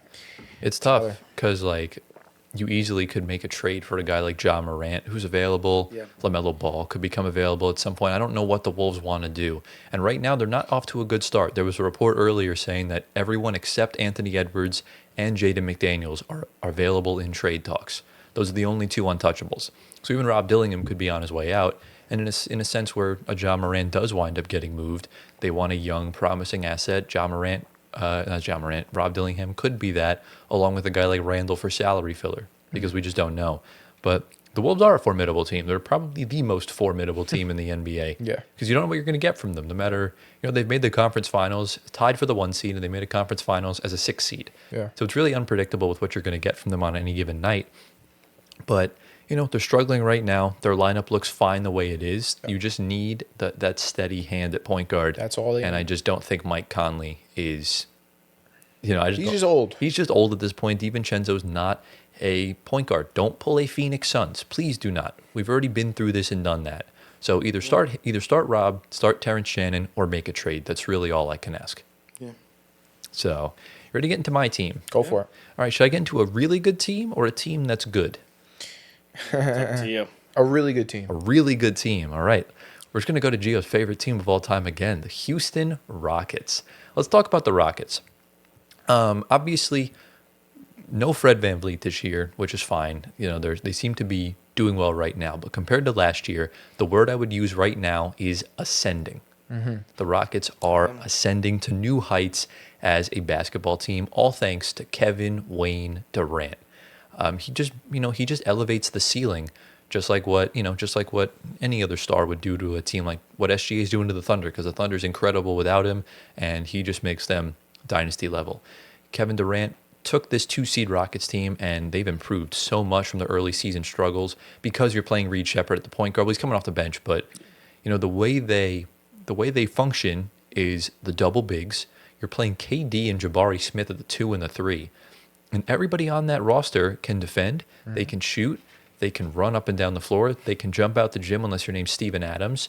And again, he's like 7 foot. He doesn't need to. You don't need to. I'm really loving what I'm seeing from the Rockets this year. They have a pretty deep bench. Ime Udoka is one of the best coaches in the NBA, like I've been saying for the past few years. Yeah. And, I'm just really liking what I'm seeing. They look really dangerous going forward. Yeah. So how do we feel? Gio, let's go to you first. Yeah. I mean, I've been trying to tell you guys, not just you guys, but everyone. Reed Shepherd, Fred VanVleet went down, and obviously you don't want that. Right. He's their guy. He's the veteran point guard. You can lean on him in the playoffs and in big games. But I wasn't too concerned because I always felt like Reed Shepherd was a talented kid, and he is very, very confident kid as well. And that's what you need when you're a point guard in the NBA. You need confidence, and of course you need the talent. And we all know he can shoot it. So I'm not surprised at what I'm seeing from Reed. I think he's been doing great. What do you guys think? Yeah, I mean, Reed and Şengün emergence this year has been phenomenal. More like looking towards Reed because like your lottery picks finally coming too. Another team looking for a point guard if possible. It may not be LaMelo or Ja, but someone on a vet level that can come in and just take up minutes for playoff time and experience. I don't think throwing Reed out there would probably be smart. Maybe a Men, because he's stepping up pretty big too. Well, he's their point guard at the moment. Yeah. So I would be fine with the Men starting. We're waiting for DFS to come back too. Don't forget. Yeah. And Van Vliet's going to be out till next year, but they're going to be fine. They're going to make a run. Yeah. It just depends who they end up facing, and just play those 7 games and go from there. Yeah, I think they're finally garnering a little bit more experience. Where if you went up against the Lakers or a Warriors, you wouldn't just be, the gamesmanship's going to be there because they've been through it now. They've been through a playoff series, a 7-game series against a really good team. And, What do you mean by gamesmanship? Gamesmanship, the inexperience really came into a factor for the Rockets in Game 7. And the same thing happened when the Warriors played the Kings back in 2023. Steph Curry, Draymond Green, Klay Thompson, and Jimmy Butler from last year, all 3 of them have been there, done that. Their gamesmanship is at a high level. So... Gamesmanship. Like experience? You mean experience? What to do in certain situations during any point of the game. Right. Okay. So that really comes in clutch, and that's what LeBron always says in the conference finals. That's when the true IQ comes out, and you see the gamesmanship form from there. Okay. So shout out to the Rockets. I'm pretty sure gamesmanship means like trash talk and stuff like that. No, I don't think so. Gamesmanship is the art of winning games by using various ploys and tactics to gain. I guess it could be, but again. The Warriors do talk some smack. They do. The Rockets just didn't have that oomph to it last time. Good trash talk comes with experience. Exactly. So I guess I was right anyways. Yes. All right, let's get into the next round. Antoine, who you got? All right, so we're going to go to Miami. Okay. Let's go. Yeah. I always want to go there. We were there. We were there 2 years ago. No, we were. So Miami is back. I will say that. The thing about, I would say the word for them is promising. You literally just took your word. It's okay. You can have it. Sorry. Yeah, this is promising. This is a very promising team from recent teams we've seen before after their finals run. You got Norman Powell right in your lap in a trade. He's the leading scorer on the team. Tyler Hero's back. He came back in last game. Bam looks great. Wiggins is Wiggins. Khalil Ware, Jaime Jaquez, Nikola Jovic, Pell Larson, all those rookies they've had are really stepping up, specifically the top 2 they got last year and this year, the year before and last year with Jaquez and Ware, stepping up big. Jaquez is playing off the bench mainly, played all 18 games so far. But everything about this team is promising from their vets to the stars to the rookies. So... yeah, I mean, I'm afraid as a Knicks fan to play them right now, honestly, because I think they're gonna whoop the floor with us. Look, man, I've been trying to tell y'all the Miami Heat are not playing around this year. Like I said, I jokingly said that this could be another low-seeded team that Spoelstra could take deep in the playoffs, and I firmly still believe that. After what they did in 2023, anything's possible, especially when you have the guys on your team to do so. And while you don't have necessarily the explosiveness of a Jimmy Butler, I feel like the team's more balanced now. Yeah. Because obviously you have Tyler Hero and Norman Powell are essentially dynamic scorers. Tyler Hero can play make as well, which helps. You have the 2 bigs. The double bigs are huge. Bam Adebayo, Khalil Ware's been incredible. Has he? Yeah, he's been really good. Yes. Yeah. I have him on fantasy. He's been dropping like 35 fantasy points like a week. Yeah, he's dropping. He's doing good. Yeah. Okay. And then you take a look at the bench. Like the bench giving you good production as well. Yeah. So they looked dead in the water last year, but they've rebounded themselves nicely. How do you feel about it? Yeah, I mean, I wasn't too big on the Heat going into it, but they've shown me otherwise, and I think that has a lot to do with Norman Powell, and obviously the ascending, surging Khalil Ware. So and Jaquez. And yeah, can't forget Jaquez. Cannot forget. That was my guy to buy stock in. So I don't know how I forgot Jaquez, but yeah, all those guys are really stepping up big time, putting up points, and they're Eric Spoelstra's coaching it up. So. Yeah. What do you think about Coach of the Year for Eric Spoelstra? No? They need to get at least a top 3 seed for that to happen. Yeah, it's a little early for but Coach of the Year. If the Thunder win like 70 games, it's going to be Dagnall. Yeah. So He already won last year, no? yeah, but Yeah. like I said, if the Pistons keep winning games, it's going to be JB? JB. It's going to be JB again. Yeah, man. Nah, JB's too mid to win Coach Oh of the my Year. If God. the Pistons Stop. go It's 60, too if the mid. Pistons win 65 games, I guess you They gotta have give it to. to him. He's Yeah. coach of the year. think about it. If you see. if you go from 14 wins to 42 or 44, and then you go from that to 60 plus, you have to give it to JB. Have to. I want to give it to Doug Christie. Okay, yeah, definitely. He's gonna turn this season around. Dude, he's about to get fired. But should I get into the next team? Yeah. All right. Speaking me. of the devil, oh, it's you, yeah. Yeah, it's me. My Don't fault. skip me, okay? My bad. All right, so my next team is the Denver Nuggets. Okay. Okay. Yes. I want to say dominant Okay. because they are pretty dominant right They now. are. Yeah.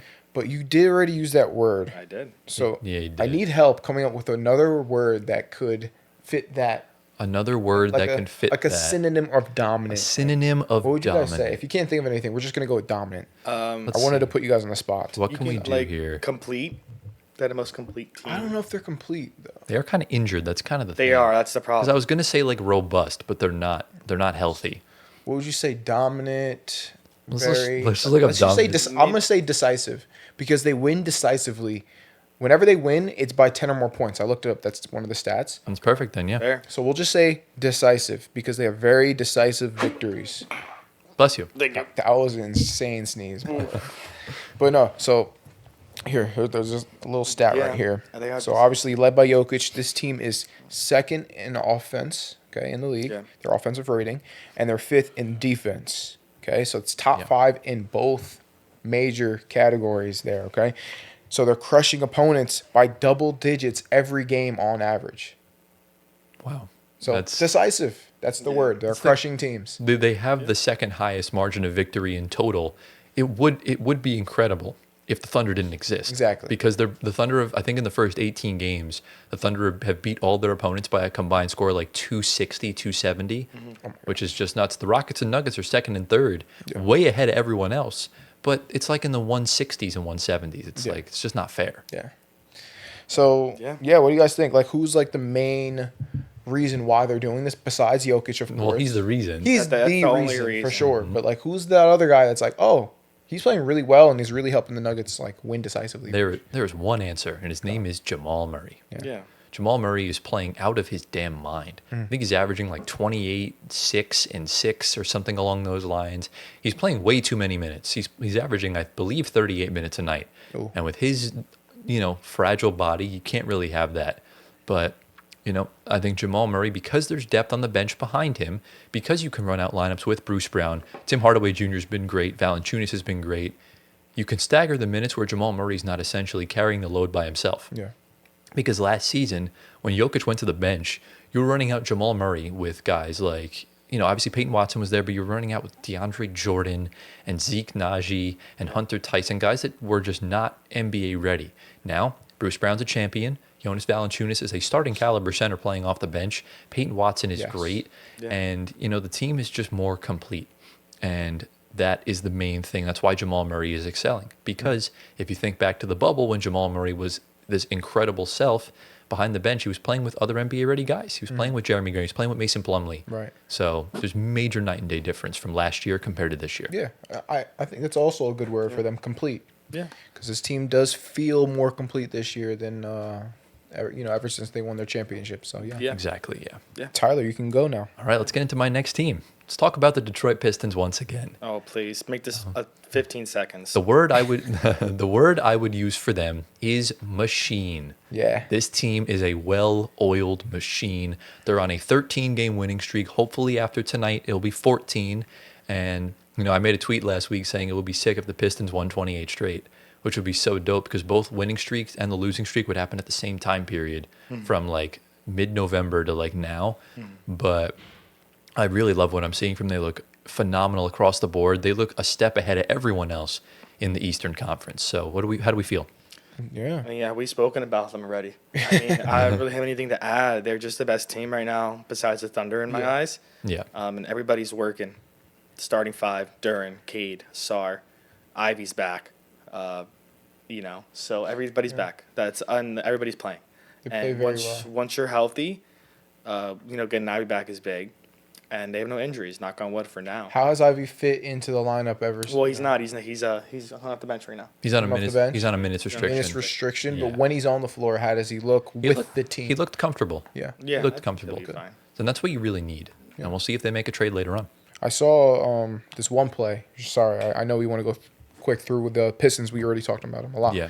But I saw this one player. It was Cunningham. He passed to Ivy. You know what I'm I talking know about. the one where he went all the way passed it, around. exactly. And Jalen Duren got it back. Exactly. Oh my God. So he passed it. He cut immediately. Ivy set this. Well, he passed it to Ivy. to the back. screen. Duren set the screen. And then Ivy had it. He passed it to Duren after Duren rolled after setting the pick for Cunningham. Cunningham's running the whole time. Yeah. Then Duren gets the ball, bounce pass to Cade, layup at the rim. It was a dunk. It was an Dunk at immediate the rim. pass. It was a good pick and pop. The whole textbook. thing, yeah, textbook. JB, honestly, you're not that mid. You're pretty good. Trying to tell you, bro. yeah. He's Pretty good, JB. So shout out. They're doing good. Yeah. All right, 2 rounds left. Antoine, who's your penultimate team? I mean, I'm gonna go to another team that we like.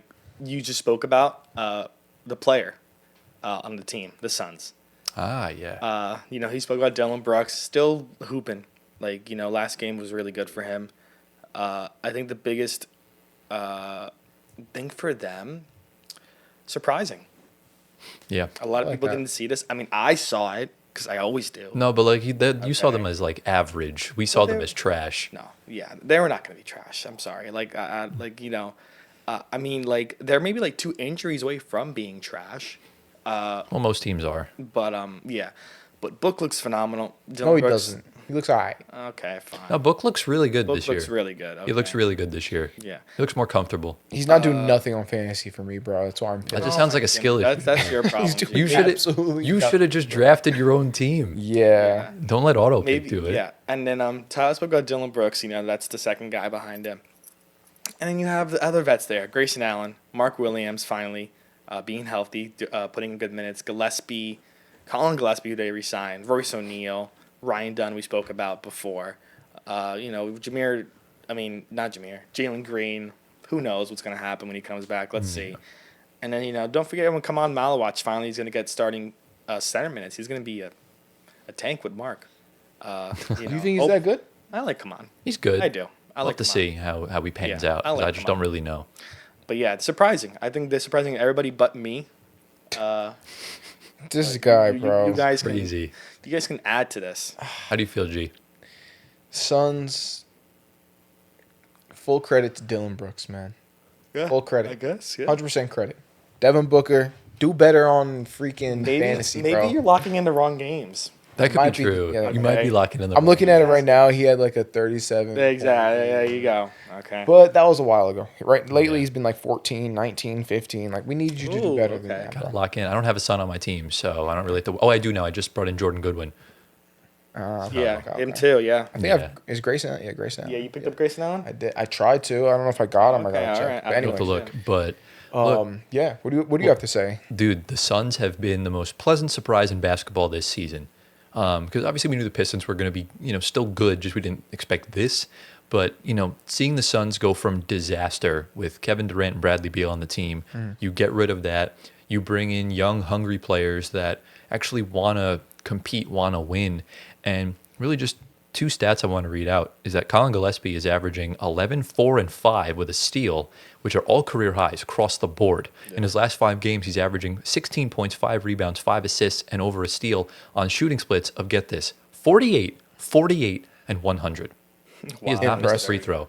Impressive. And for Jordan Goodwin in his 6 games that he's been playing, outside of yesterday because he played like garbage, but 10 points, 10 plus points in 6 straight games, which he's averaging 12.5 points, 7 rebounds, 2 steals on 53% from the field, 46% from 3, and 100% from the free throw line in just 23 minutes a game. Wow. Incredible. Matt Ishbia, you might be on a redemption arc. We'll have to see. Well, we'll see, man. I think it's all credit to Jordan Ott. Well, yeah. They were talking about him, I think, on if it was. Did we play the Suns this week? No. I think it was something. don't But I forgot who was talking about it, but they were giving credit to Ott and the way they brought him in and building that offense. Coming from Cleveland, great team last year. Yeah. And it was the top Seed. top seed, but not top assistant with Johnny Oh, yeah. Bryant. Mm-hmm. So all credit to Ott. Yeah, shout out to the Suns, man. Yeah. The defensive scheme is showing. Yeah. So who's your All right. penultimate team? G. My next team is the Milwaukee Bucks. Ooh. Ooh. Okay. Okay. So they had a very hot start in the beginning. Then they kind of leveled out a little bit. What's their record right now? They're It's like 8-10. 8-10. Well, they don't have is Giannis. injured. Giannis is injured, so they're dealing with key injuries, right? I know the word that should. What do you think the word is? Well, it should be 2 words. Well, tell me. It's a name. It's Ryan Ryan Rollins. Rollins. That's it. Should be Ryan Rollins. Yeah. That's it. So very surprising. I could have said surprising because Ryan Rollins surprised us. Even Kuzma Listen, surprised us. I saw it from the beginning. You did not see Ryan Rollins. I said it. Did he see that? So he didn't predict it. He just says Ryan Rollins has to have the season of Yeah, his that's life. all you said. He said he This- has this- to have this it. is the guy he they didn't wanted say at he was point guard. going to. He never said he was going Never to. said he was He going. said he has to. All right. And yeah, Said he he did had have to. to. I went back and watched All the right. episode to make sure. Yeah, and he's But- playing good. Does anyone have Ryan Rollins stats? I Can do, you, yeah. can you let us know? 18 points, 4 rebounds, 6 assists. He's shooting almost 50% from really the good. field. As a guard. 50%, 42% from 3, and 80.5 from the line. Yeah. Last so- week against the Sixers got me 37 fantasy points. Yeah. Yeah, that's what I'm missing out on. Those What a free guys. agency pickup for me, man. Oh, man. Let's go. Yeah, right. That hurts me, man. He was available Got him for on weeks. free agency. Yeah. No one drafted. No one thought he was going to Yeah. do it. Anyways, No one let me thought. just get into the word. Yeah, what's the word, bro? The word is unsteady. Ooh, unstable. Or Unstable. inconsistent. Unstable, inconsistent. We Yeah. can go with any one of those 3 words: unsteady, unstable, inconsistent, Volatile. volatile. I don't even know what Yeah. that means. I guess it means unsteady. Volatile. Yeah, something could like explode. Got it. Yeah. Yeah, so unsteady because up and down season so far, and it's solely because of the injury of Giannis. Yeah. Without Giannis, it seems nothing. It doesn't matter who's hooping. Right. Giannis is everything. So, Yeah. what do you guys I think? agree with you on that. What do you think, Antoine? Yeah, I mean, Giannis was like the best player in the beginning of the season. They were looking good. Rollins was a great help.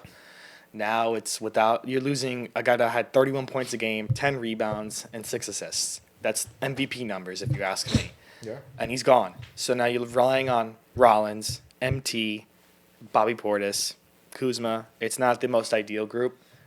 And Giannis molds everything together. Yeah. It makes everyone else look better. Oh, That's Now why he's- that's why we're not. That's why he's a back-to-back MVP for a reason. Yeah. Because he makes the guys around him better.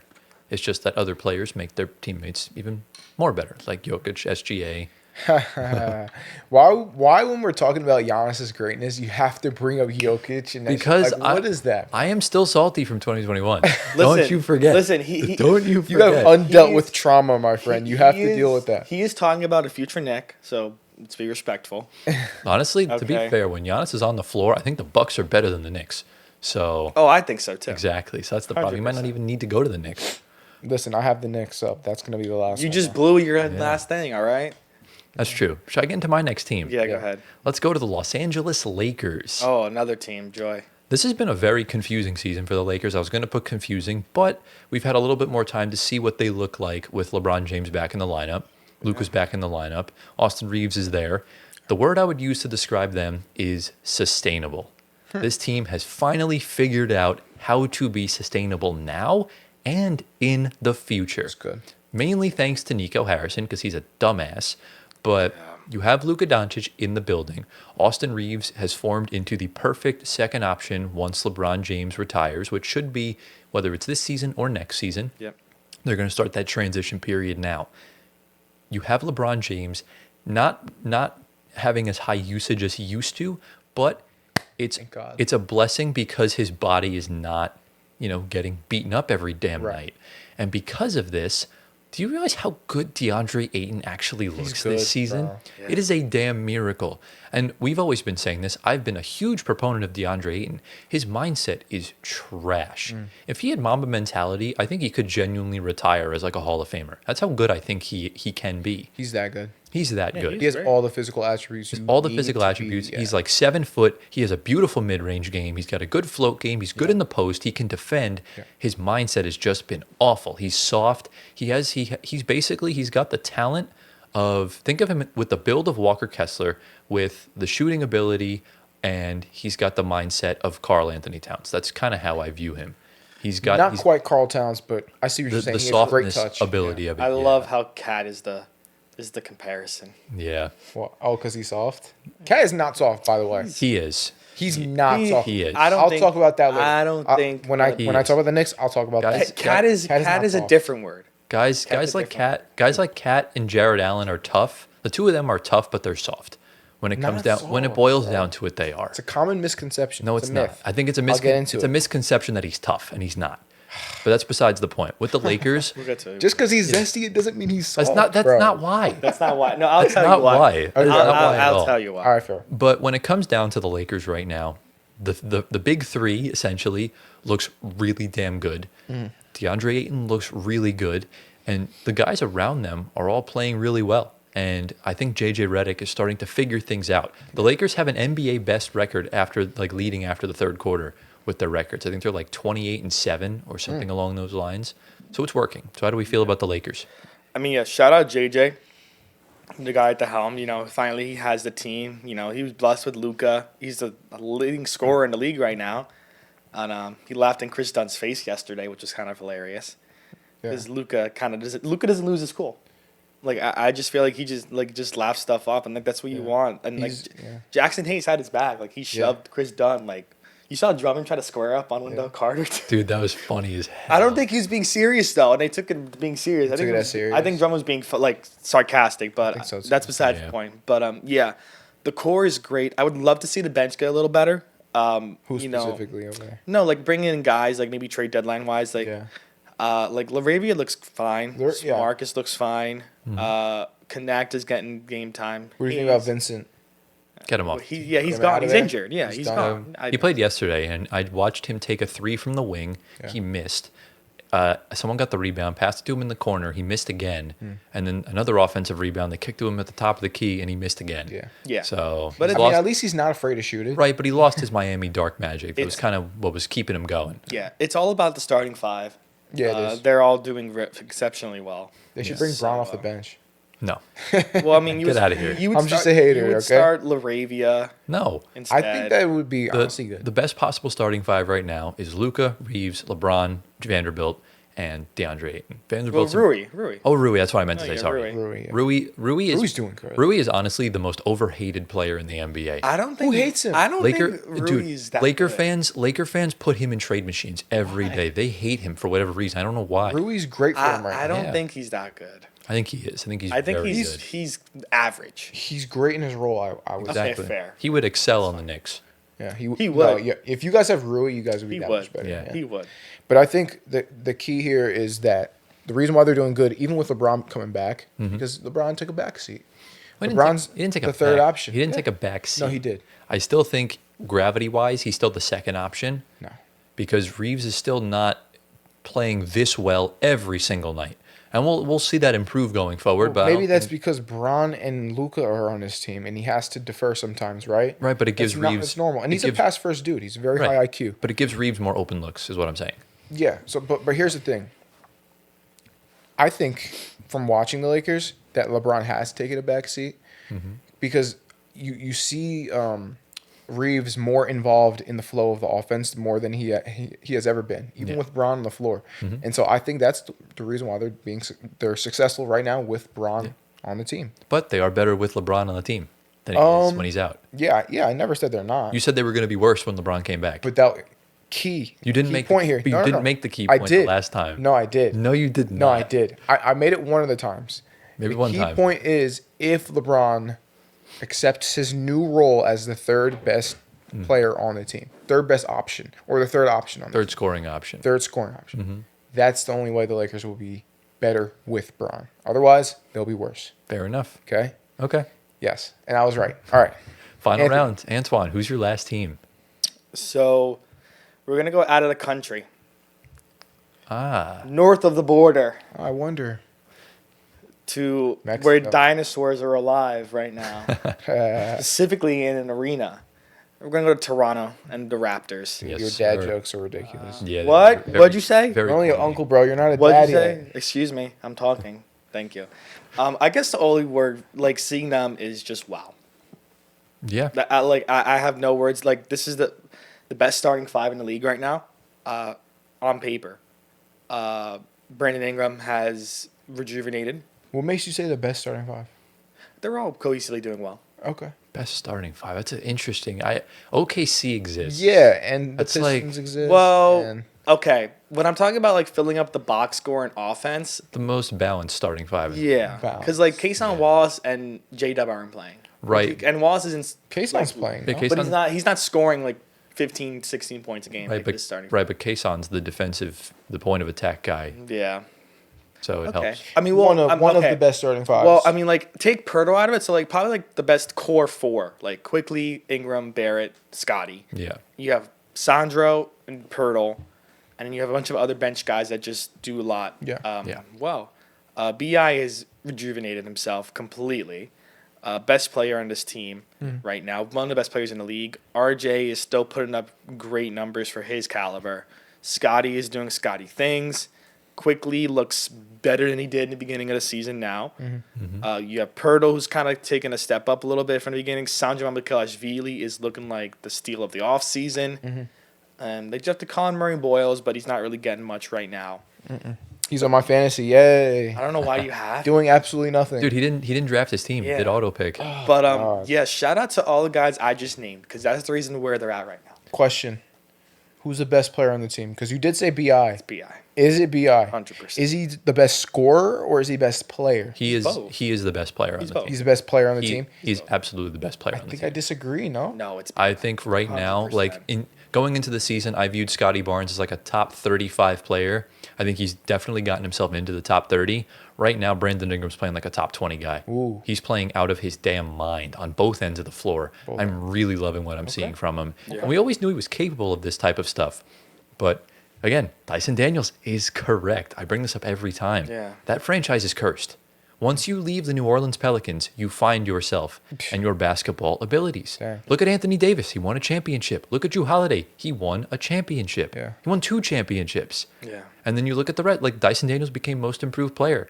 And you're seeing now Brandon Ingram is just the next one. Yeah. And that's kind of been the main theme of this roster. But the Raptors have been incredible, super fun to watch. And we were talking, Question. but before you do, we were talking at the first few games of the season that Darko Rajakovic might get fired. Yeah. Now he's looking like a coach of the year candidate. He's looking good. And I had the Raptors. I like him too. I had the Raptors so low on my ranking. Where- So did I. I You had had them them in 25th. we both- 26th. I had him the highest out of us. You had them in the play-in. We had them like 12th. Yeah.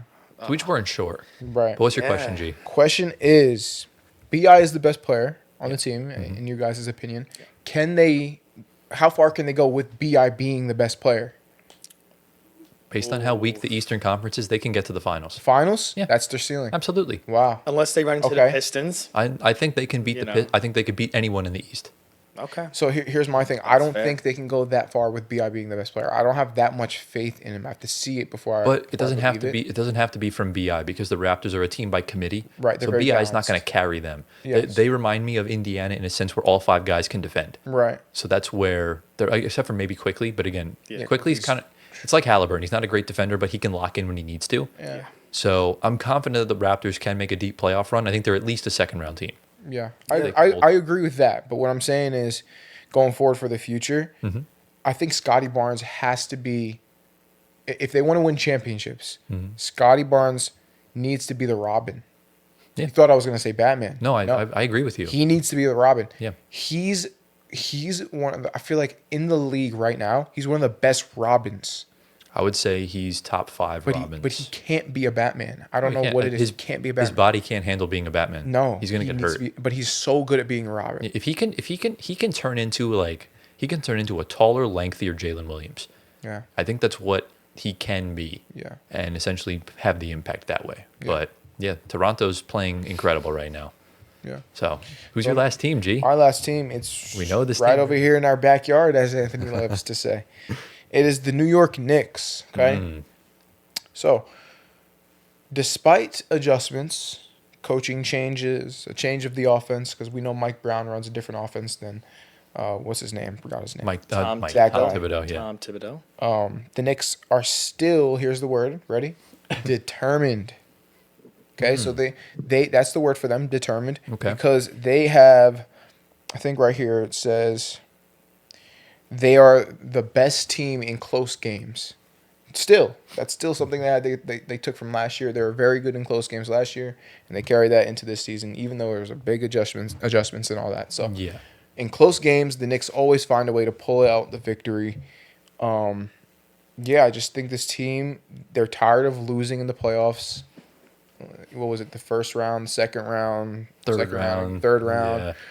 Yeah. I feel like they're determined this year. So they're not doing great right Yeah. now, but I think you know, this is it. This is it. It's all or nothing this year. Yeah, it is. You know, so- I actually disagree with you. Okay. I don't. The Knicks look worse than they did last year, and I don't like the way they look. I think the word, if I were to choose the word, I would do concerned. Concerned. I'm very concerned with how this roster looks defensively. They look shameful. They're like shamefully bad defensively.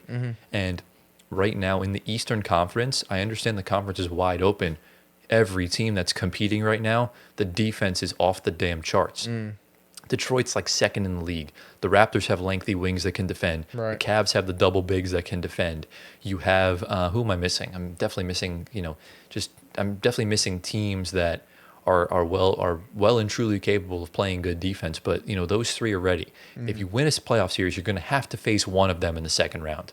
And like you said, it's all or nothing this year because next year, Boston and Indy are back in the picture, along with any other team that can move up. Orlando's a great defensive team. Right. So that's the thing that I'm concerned about. This team's very different in comparison to into Tom Thibodeau, and they just look a little bit out of sorts, especially on the defensive end. Yeah, that's a good point. Yeah. What do you think, Anthony? Then the Knicks fan, what do you say? Well, it's a rough transitioning period right now to Mike Brown. I can see that. OG, I know he's been out for the last week. Yeah, more than that. With him on the court, you see a lot more potential. With him off the court, it's in shambles. Complete shambles. Because OG's the only defensive guy on this team. And if I'm being honest, you cannot win a championship when Cat and Mikal Bridges are your second and third leading scorers on this team. Whenever when I mentioned the video of them saying, well, when Russ got traded from the Lakers, it was like getting rid of a virus in the locker room. You should change that to Cat. I think Cat's a virus in the locker room. You think so? 100%. Why is he a virus? Well, I in the mean, locker room? it didn't work at first because remember, him and Tom Thibodeau have never seen eye to eye. He got Tibbs fired beforehand in Minnesota. So that was already an uphill battle. Oh, I forgot he was over there. That's crazy. Yeah. I will say sarcastically, Cat's a virus. I don't think he is, but I don't think him and Brown see eye to eye on anything. The problem with Cat is that Who gives you this insider information, bro? me all day, man. Nick's Twitter. Next to it. I'm gonna before I get to Cat, like the signings, Clarkson has been okay. Yabusele has fallen off the face of the earth. Don't know what has happened to him. He's fallen out of the rotation. There's a reason why he was out of the league in the first place. Mitch, again, injury. The best ability is availability, and he has none. Zero. They should move on from him in this offseason. Sad. He needs to go. I'm sorry. I love you, Mitch, but you just are never on the court. You need to focus on your body first. Yeah. And, Shamit's been a nice story. It's whatever. Josh Hart, I felt like, has fallen off a little bit.